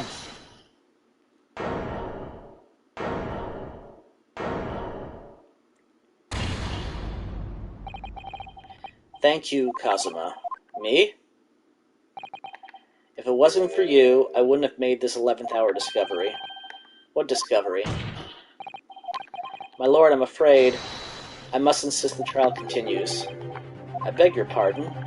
As the court has been reminded today already, we must stop at nothing to uncover the whole truth, and to that end, one particular statement made by somebody in this courtroom moments ago revealed a very subtle contradiction. No, you just talked. I think, yeah. What contradiction? But all I did was ask the accused one simple question. Well, it began with Lord Van Zieks and his recollections about his brother, but Lord Strongheart didn't permit the defendant to speak at length. I merely pointed out that we can draw no further useful conclusions here, so where on earth is the contradiction? One of them definitely just said something contradictory. Yes. It was Lord Strongheart, I'm sure of it. Something he said was slightly off. Come on, Ryunosuke, think back over his words, find the problem. The Clint Van Zieks walked this earth. Only 2, the ring, and 3-page last will and testament. You know something about that 3rd page? Lord Strongheart, would you care to explain? Explain what, counsel? Among the statements you just made a few moments ago, something you said was inconsistent with a certain piece of evidence we have. Inconsistent? And whilst an inconsistency remains, the defense has a right to pursue an explanation. Ryunosuke, what? Let me warn you about the statements you are making, counsel. They may very well prove fatal. You claim my words contain a contradiction with what piece of evidence, I ask you? Take that! This here is the will left behind by Mr. Asogi. The 2-paged will. What? Yet moments ago, your precise words were, the 3-paged last will and testament. Ah. Could it be that originally there was a 3rd page? For a moment, I thought perhaps you'd identified something worthwhile, but it's a mere trifle, I see. Trifle? Governor Kaden? Eh? What can I do for you, sir? You were present when the Japanese man penned his last will and testament. I was there for sure. I remember the black, Wirram-like scrawls to this day. And I'm quite certain, my lord, that there was a 3rd page at the time. What? Only the first 2 pages were the actual will, though. If I mind correctly, the 3rd was a message to his lad back in Japan. For legal purposes, we required only his will.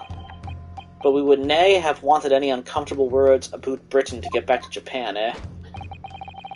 So it was decided that the 3rd page ought nae to be sent. How dare you make that decision? I had a right to know what it said, to hear my father's final words to me. The courtroom is no place for sentimentality, counsel.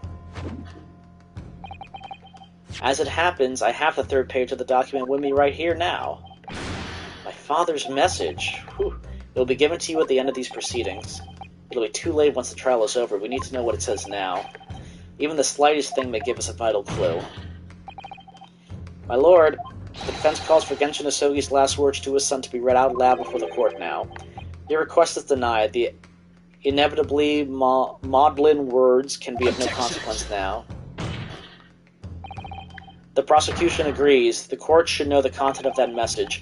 Every possible piece of evidence must be thoroughly examined. Very well, then, Governor Kaden. You will read the 3rd page of the document for all present to hear. Yes, sir. Only I should point out, my lord, that I cannot actually read Wirram language. This beautiful handwriting? Shame on you, Barry. If I could be of assistance here, I'd be happy to translate the words into English for the court. Father.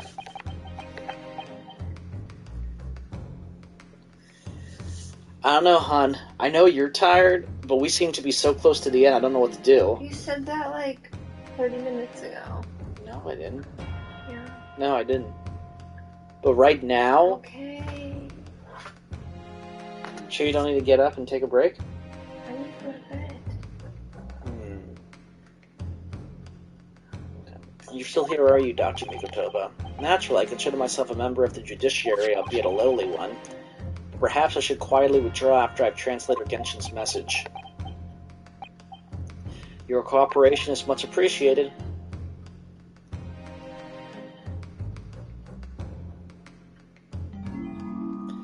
Kazuma, the truth is shrouded in darkness. A darkness only our clan's great sword can pierce. Mighty Karuma, twist thy head and watch them fall, all thy mortal foes.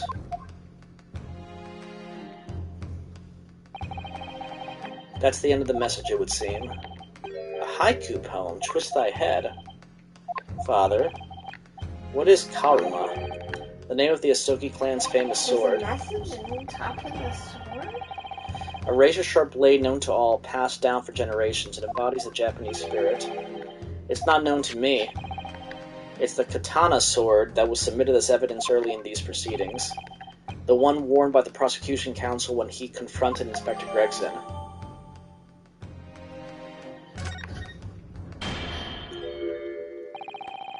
All these procrastinations are beginning to try my patience. Adjournment of this court is long overdue. As the presiding judge, I have been as accommodating as possible of the will of the courtroom. However, despite all that, no new information has come to light.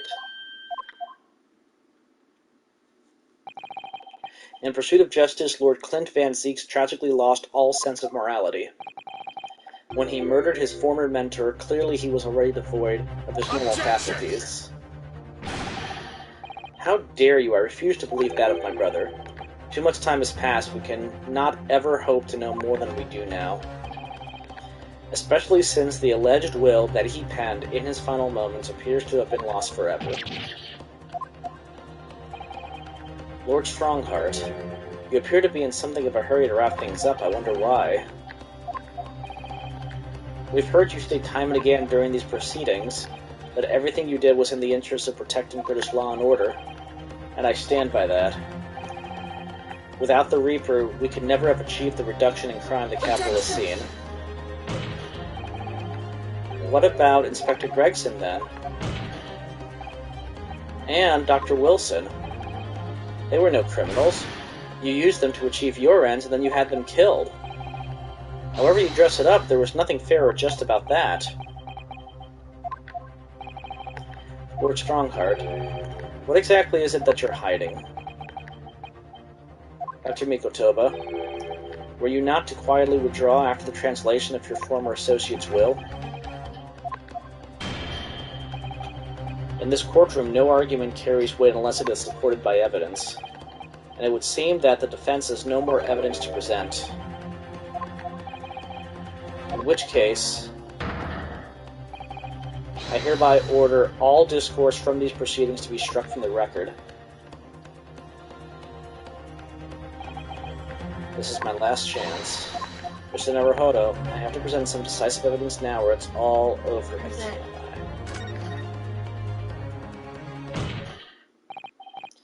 Wait, my lord. As it happens, the defense does have evidence to present. What? Don't be absurd. There's nothing of relevance remaining from the time.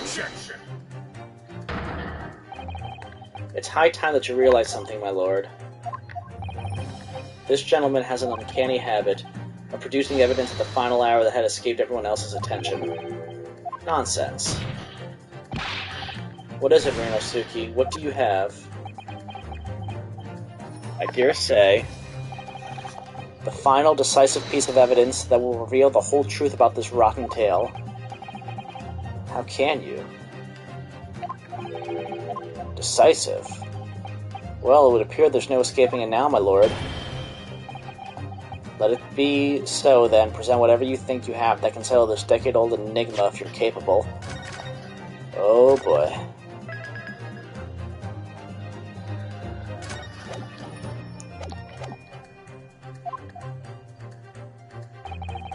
He looks so angry. What exactly is this evidence that the defense claims to be so decisive? You think so? I think it says twist thy head. So in the top part of it, there might be something. Why can't it be this head? Because his dad didn't have that. Do you think? Well, you could be right.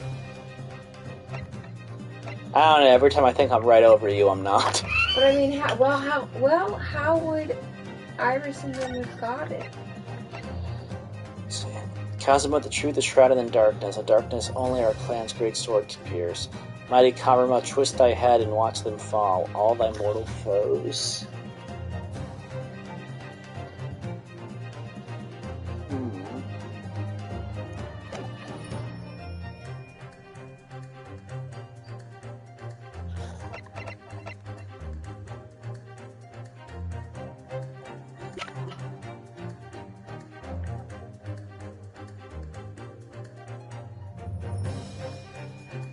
Let's try your idea first. Take that! What did I say, Council, if you're capable?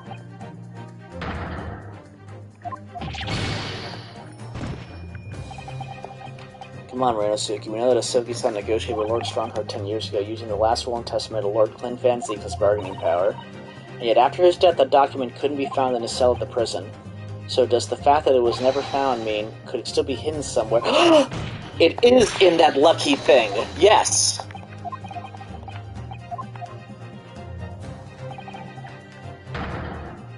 Because they said, if you're stuck, pull it again. Take that! What?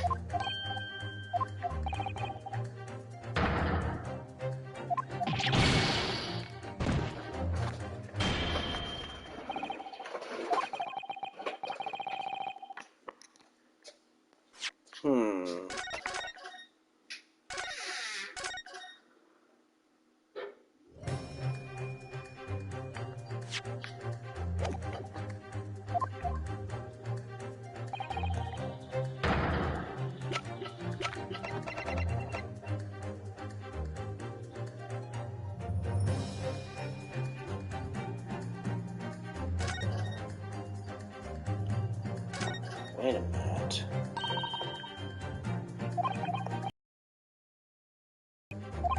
The head part.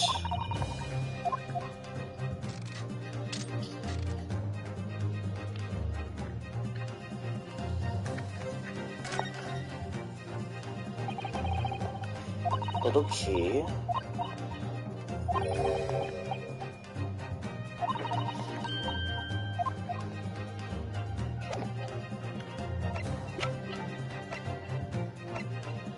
So it could be that.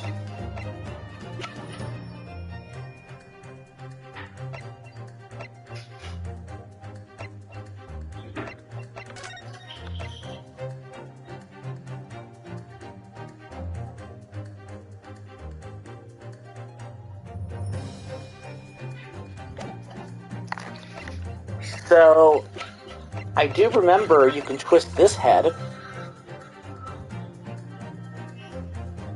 Not 100%, but... What did I say, Council? I guess I'm not capable. Okay. The document couldn't be found, so does the fact that it was never found mean...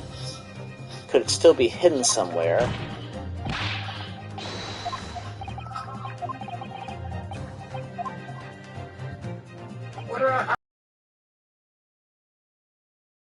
Yes, but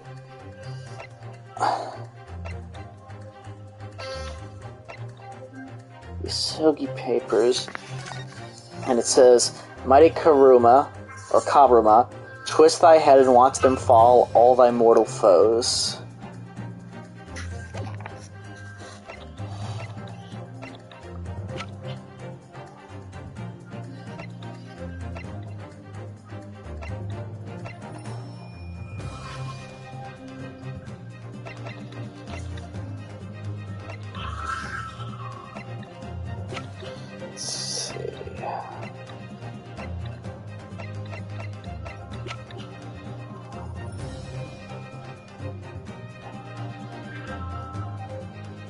Is it in his ring? He wouldn't have known when the ring got taken from him, would he? That's true, yeah. So I think it is. Telegram from Japan. You can try it if you haven't tried it, right? That's true. Am I 100% that I did Iris's Lucky Charm? I hope so. What did I say, Council, if you're capable? Let me see.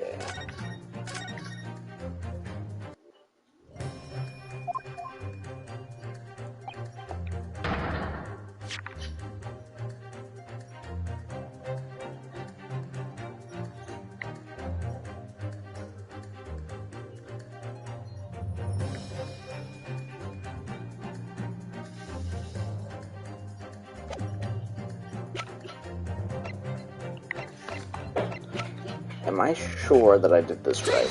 Let me do that one more time. Yeah, I did.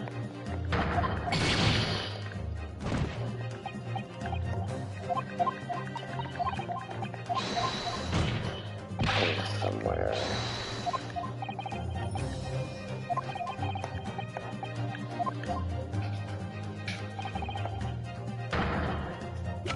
Have you tried anything? I feel like I did. Do I have to look at this again, maybe? No. What a charming little rabbity version of Dr. Sholmes. I was just wondering, what are you supposed to happen if I tuck its ears right now?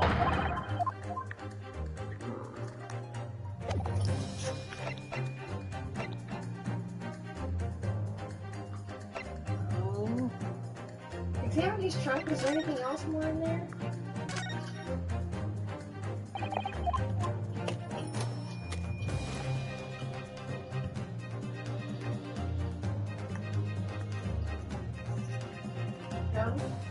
No, just that thing again. I doubt I'd have to show the Isogi papers. Can you examine them? No, I can read them again. Unless it's like I use that to... Maybe you do have to present that and then present the sword. It's possible, let me try that. No, he seems very upset again. And I don't feel like I'm making weird guesses. I feel like my guesses have something to do with something. I mean, I thought it was the bunny, and then I thought it was the figurine. Oh, I'm sorry, hon. Let's see. Oh, an armband I inherited? Do you think it could be in here? I'm right in thinking these scales are a symbol of defense. They're supposed to symbolize treating everything equally and fairly. That's why they're always in the middle, balanced, equal measures on both sides. Recently, though, whenever I see a set of scales, I can only think of the enormous scales of justice. That's entirely understandable. They are such a powerful symbol in the courtroom, aren't they? The thing about the scales of justice is they're always leaning one way or the other. They're ever in balance right at the start. It must be something peculiar to the British. I'm afraid I can't shed any light on them, Mr. Naruhodo.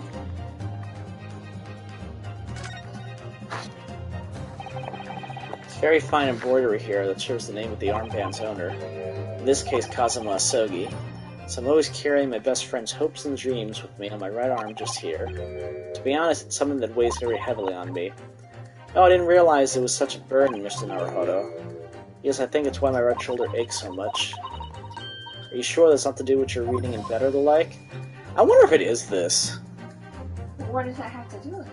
It's hidden inside the armband. It was inherited by Kazuma, and I'm guessing it was given to him by his dad. I mean, I'm kind of stretching here, but it's been evidenced for like all 10 cases, and nope, he's not impressed.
Badly cracked.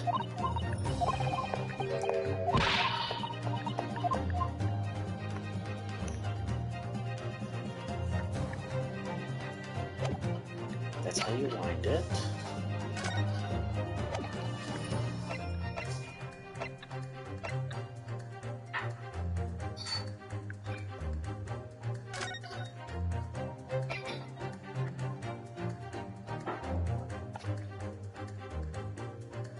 Gun. The gun? Yeah. Somebody's car. It's somebody's. Somebody shot him. You haven't prepared the gun. It's true. Let's try it.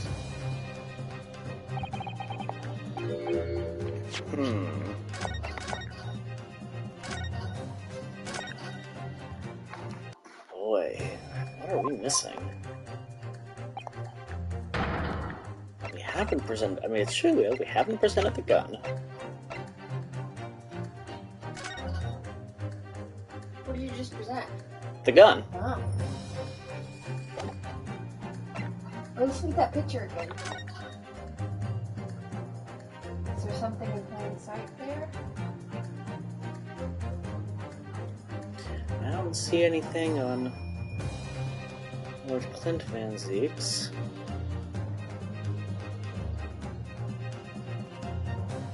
Let me... the autopsy. I mean, the gun was used by a member of the judiciary, but we know that Jigoku shot... On this board. Can you examine the board? I mean, it's stuff...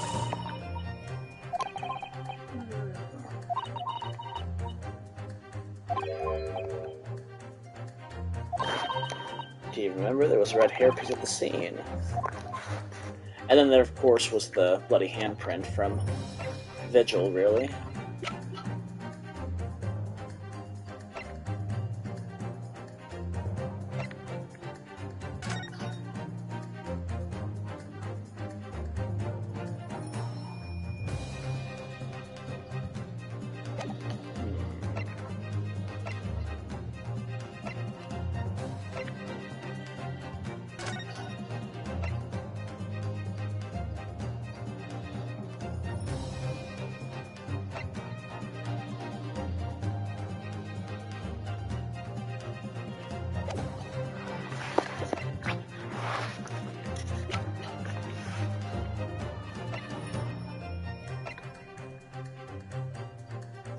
Did you try the ring?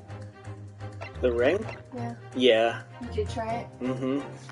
Then you've tried going near everything. I've tried everything that seems to make sense. And if I do anything else, it would totally be, like, to me, relieved of this post. All rights, redundancy pay and other financial benefits are fully revoked. Aiding and abetting the escape of this prison of Confidential Asogi just prior to his execution. Details of this escape are still being investigated. Full cooperation with inquiries will be expected. Indications whether the jailbreak plot was conceived prior to the convict's incarceration. It's believed that he engaged in some sort of negotiation with prison staff in order to secure assistance. Full disclosure of information regarding these negotiations will be demanded.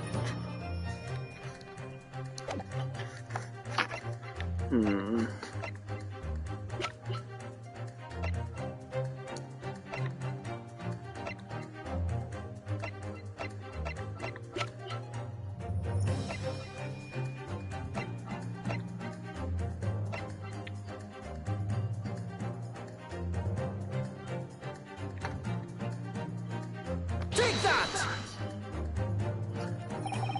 I'm trying to get in there. I thought maybe that was it. Asogi-san used the last will and testament of Van Zieks. Could still be hidden somewhere.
Take that! The autopsy report.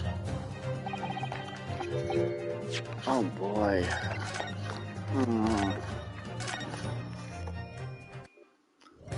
This is basically as hard as what I told you the end of the third case of the first trilogy was, even though you got that before you even had to present it. Can you present people's flip-flops? Fortunately, no. Okay. So what exactly is the evidence that the defense claims to be so decisive? And that will reveal the whole truth of this about this rotten tale. And when you get it wrong, he goes, it's the fact that it was never found. Does that mean it's hidden? It's still hidden somewhere. So, is it hidden?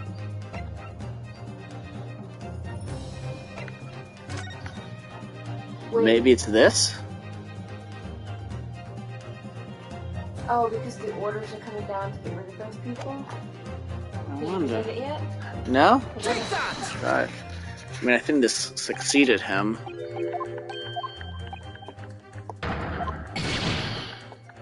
So when you lost, what did it say? Okay, so, well, we know that Ahsoka-san negotiated with Lord Strongheart 10 years ago, using the last will and testament of Lord Clint Van Zieks' bargaining power. And yet after his death, that document couldn't be found in his cell at the prison. So does the fact that it was never found mean it could still be hidden somewhere undiscovered after all these years? And Pence does have that evidence. And from the Ahsoka papers, says, again, nothing. Cosm of the truth is shrouded in darkness, a darkness only our clan's great sword can pierce. Mighty Kavarma, twist thy head, and watch them fall, all thy mortal foes. Twist thy head.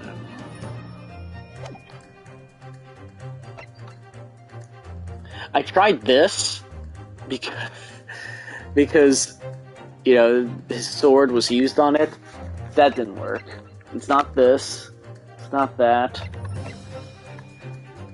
It's not the telegram or the ring.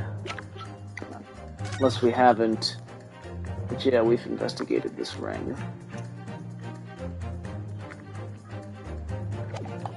How are you guessing the sword fully? Go to the top part. There! Mighty Kavarma, twist thy head and Told watch them you. fall, all thy mortal foes. That's the proper way to use the sword, is it? Maybe I should try it. It hurts my head, that's the trouble. Mr. Navarro, if I need to make a suggestion, I think perhaps it doesn't mean your head. I once studied the history and development of the katana some time ago, as I'm sure you're probably aware. Wow, how did I miss this? It's the very, very top. And I don't think this can be investigated until after this piece of evidence. It's written as head in Japanese, but it's pronounced as Kashira, I believe. So Mr. Asogi's words really mean twist the butt of the hilt? You don't think... Ah, look what's inside it. Is that a tightly wound sheet of parchment? There's the red. Scarlet ink. It's written in scarlet ink. I penned this, my last will and testament, in the final moment from my inevitable and willing death. This is it, isn't it? Mr. Navarro, look at the signature at the end. Clint Van Zieks and the date 10 years ago on that fateful night. So for 10 years it's been silently concealed inside Kavarma and nobody knew. The last will and testament of Lord Van Zieks. Wait, oh my goodness, look at this. This is unbelievable. Okay, let's look at this. Because this is probably going to be the decisive evidence. Oh, we can't read it yet. So we can present it. Yeah.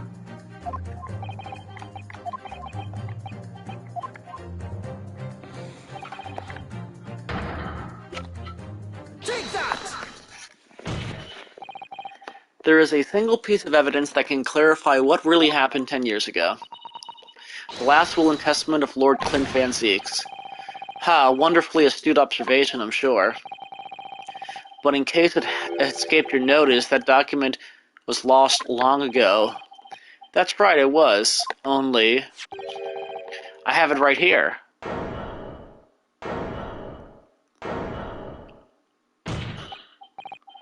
Impossible. That can't be.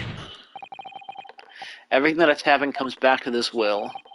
This document. It's the key that will unlock the entire mystery. Oh my god. Whoa, look at him. My brother's last will and testament. Where did you find that? It was rolled up inside this. Inside Kaburma. That ultimate weapon Genshin Asogi obtained has lain undisturbed in the hilt of this sword all these years, just waiting for the right time to emerge and reveal the truth. The signature and seal certainly look official. My god, it's true. It's my brother's handwriting, there can be no mistake. I forbid the contents of the document from being read out. Do you hear me? I strictly forbid it. You can't do that, my lord. This document could explain everything.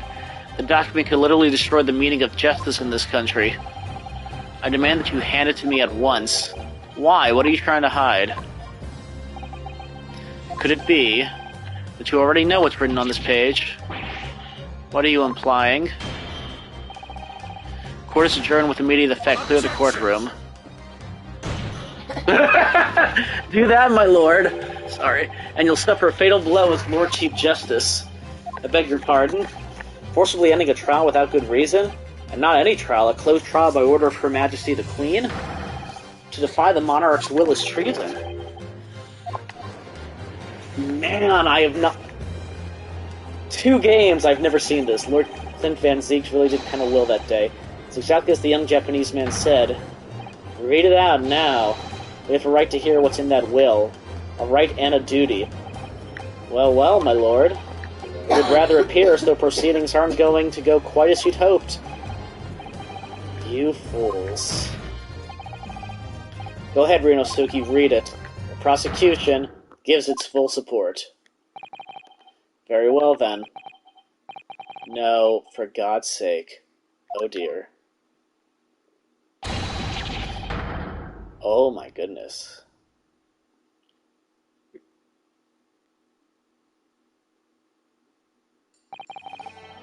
I penned this, my last will and testament, in the final moments before my inevitable and willing death. The hour is 11 p.m. and I sit on my writing desk in my office. My good friend Asogi stands at my shoulder.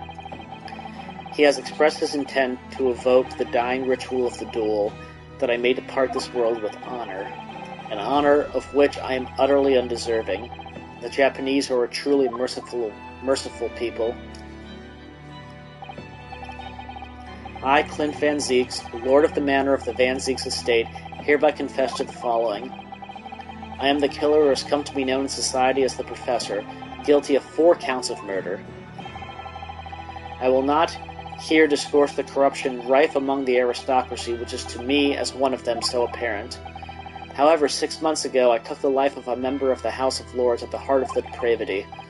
A demon who habitually sacrificed the common man to further his own interests, abusing his position of power. The law is impotent against such vile avarice. Only a fellow demon can rid society of this menace. That demon was my quarry, upon whom I willingly set my great hound. But though I am a hunter of some experience, I am a poor felon, it seems. My guilt was at once recognized by another, and I became subject to his extortion. He held over me the threat of exposing my wicked crime to my beloved wife and brother. Under that threat, I have done this man's bidding for months now, killing those he demanded I kill. As I watched my former mentor perish before my eyes at the jaws of the hound I commanded, I realized that I had lost the last shred of decency within me and sunk to the level of a wild beast. There's no path back to the light. Be it I or my dear friend Asogi who dies this night, I am eternally damned. To my extortioner, male Strongheart, may you feel the jaws of the beast at your throat every time you swallow.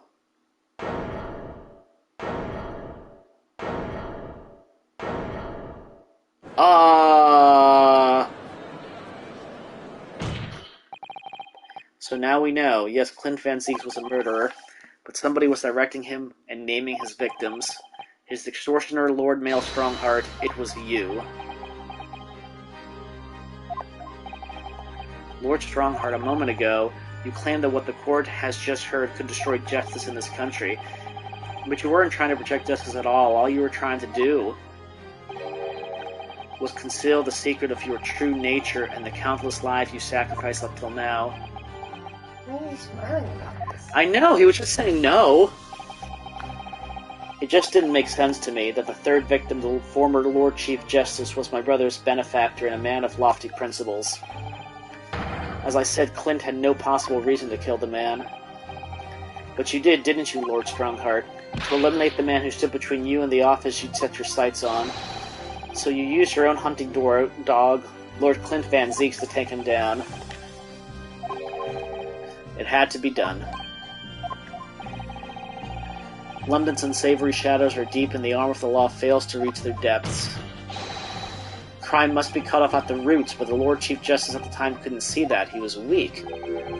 Lofty principles, you say? Tantamount to cowardice, if you ask me. Which is why I took his place in order to fight the crime he was allowing to spread like wildfire. By murdering the man. The Reaper, the Professor, the name makes no difference. As I've explained countless times already, it was all done for the furtherance of law and order in London. Are you going to legitimize the murder of my father now, too? Ah, Genshin Asogi. Well, that was unfortunate. I'd fully intended to send him back to Japan as we'd agreed. I don't believe you. It was you, wasn't it? You killed him. No, it wasn't me who took your father's life. Then who? On the night following his mock execution, I went to Lowgate Cemetery at 3 in the morning with Jigoku. Ah, yes. There had to be a collaborator on the Japanese side to manage Asogi's treatment after his repatriation. Jigoku had fierce ambition and made him easy to manipulate. 10 years ago, after he stood trial for the destruction of the witness stand, I had words with him. When I told him the position of Minister of Foreign Affairs could be his, he couldn't agree fast enough. Shishiro, you fool. As you know, Asogi escaped the prison in a closed casket and was subsequently interred. We intended to dig him out of his grave before he ran out of air. But sadly, all did not go to plan. There was an unexpected visitor to the cemetery with his own ideas about digging up graves. A man who witnessed what nobody was supposed to see. Enoch Drebber. Of course, I knew grave robbers frequented London cemeteries. But that grave on that particular night? Alas, the people find out the convict wasn't really executed. The scandal will rock the very foundations of the Empire. And what do? Shoot him, Mr. Jigoku. Shoot Asogi at once. He can't live now that this has happened. He has to go. What are you talking about? You had an agreement. You promised he could return to Japan. Everything has changed now. If the truth got out because of this, both of us would be finished forever. Come on, Jigoku. Do it. Pull the trigger. Shoot. So it was Jigoku. Jigoku shot Asogi from the shadows. The grave robber was so close, the blood sprayed over his coat. He fled as fast as his legs would carry him. Then Jigoku and I put Asogi's body back in the grave from which he just emerged. When I later learned of the waxwork modeler's presence at the scene as well, I made her swear to two things. Never to remove the professor's mask and never to speak of the events of that night. And with that, the secret was buried along with Asogi's corpse. So now you know what really happened in Lowgate Cemetery that night.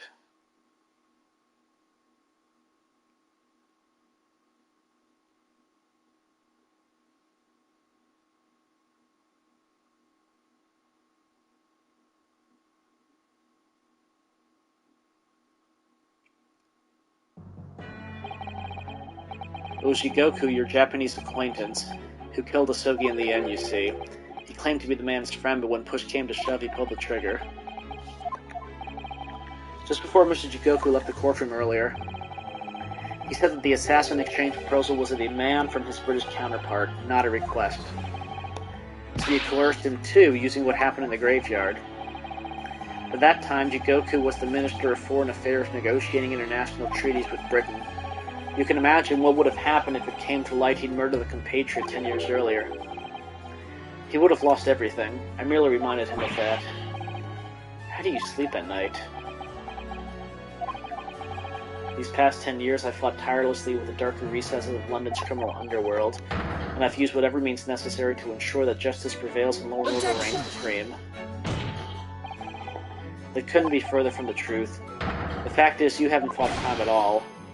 How dare you? I saved Clint Van Zieks from dishonor and his death. Whilst behind the scenes you systematically buried anyone who stood in your way, and then you made my father take the blame. It was unavoidable. It was the only way to protect our justice system and public order. Let's not forget the others who had killed as well. Setting the defendant up as the Reaper to cover up the truth behind the murders of countless more. That's enough. Do you have any idea of the conniving that led to the acquittals of those wretched criminals? We have to fight fire with fire. Our courts can't function without a Reaper. Can't you see all I've done for this country? This has been my struggle. You've done nothing. It's Lord Van Zieks here who worked tirelessly and justly in court, whilst enduring the disgrace of the Reaper name. And Inspector Gregson, fraught with anguish for having sullied his hands through a desire to do the right thing. Not to mention Genshin Asogi, who risked his life going in pursuit of the truth he tried to hide. No, the darker recesses of London's underworld were largely filled by you. You little. When will you get it through your thick skulls? That it was all for the Queen and country? I'm tiring of that excuse. You've consistently twisted the truth for bargaining power to make others do your bidding, nothing more. People who willingly twist the truth and coerce others have no right to call themselves part of the judiciary. I strongly suggest you don't ever talk of justice again.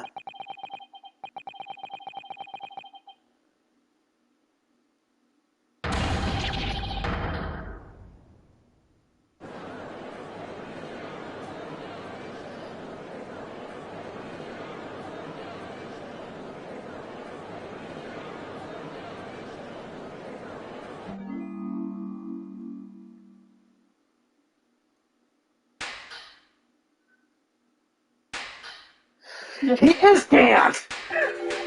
Well, well, well. Dear me, my good fellows, dear me. A well-deserved round of applause, I think, for a quite marvelous performance. What are you talking about? Those delightfully grave expressions, that beautifully pronounced Queen's English. Really, our friends from the Far East are quite the picture of industriousness. You fraud, keep your mockery. Please, don't misunderstand. It really is exactly as you both said. What are you trying to say? I have occupied the darker recesses of London's underworld, and how do you put it, done nothing. I confess it's a little embarrassing to have it pointed out quite so starkly, but yes, I really have done nothing, which means I can be indicted for nothing now. What? It's true, personally I have committed no crime. I've merely been surrounded by fools who have acted very rashly indeed. You can't get away with that. You've consistently preyed on people's weaknesses. And what, threatened them? Are you sure it wasn't just bargaining?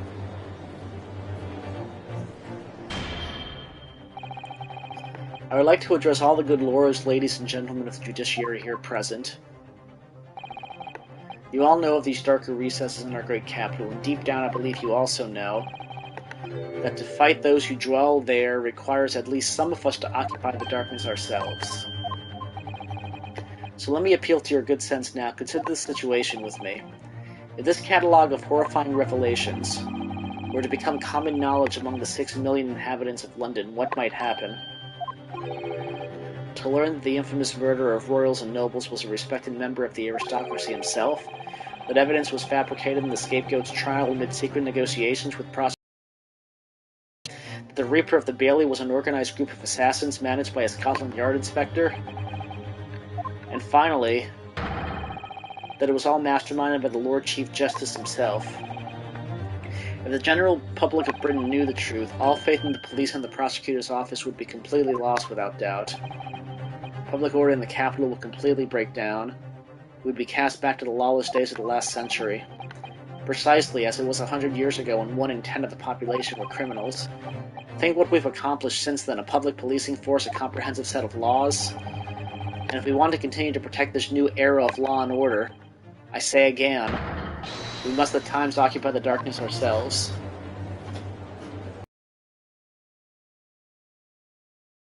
And the man responsible for taking all these other matters that have been discussed will be eliminated from the minutes of these proceedings in the interest of preserving law and order, and to protect Her Majesty the Queen, of course. Well, my lords, ladies and gentlemen, what say you? Kill him! Wow. He has a point. The things Lord Trunker has done are quite unforgivable. But on the other hand, isn't it our duty to maintain law and order in the capital? We can't deny that the threat of the Reaper over the years has done wonders for the crime rate. Lord Strongheart. And by fair means or foul, it's all thanks to Lord Strongheart. What? Lord Strongheart. This is kind of like dictatorship. Are you hearing this? This is the will of the British judiciary?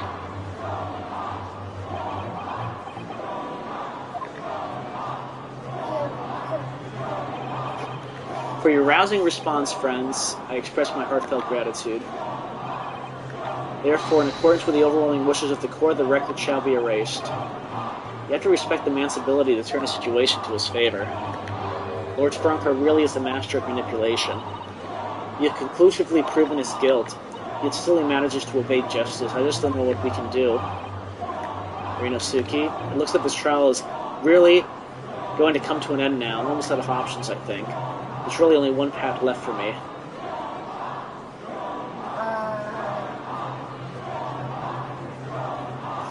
Oh, gee.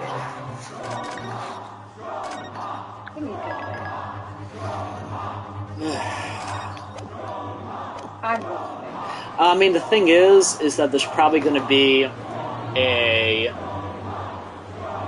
kind of lengthy epilogue.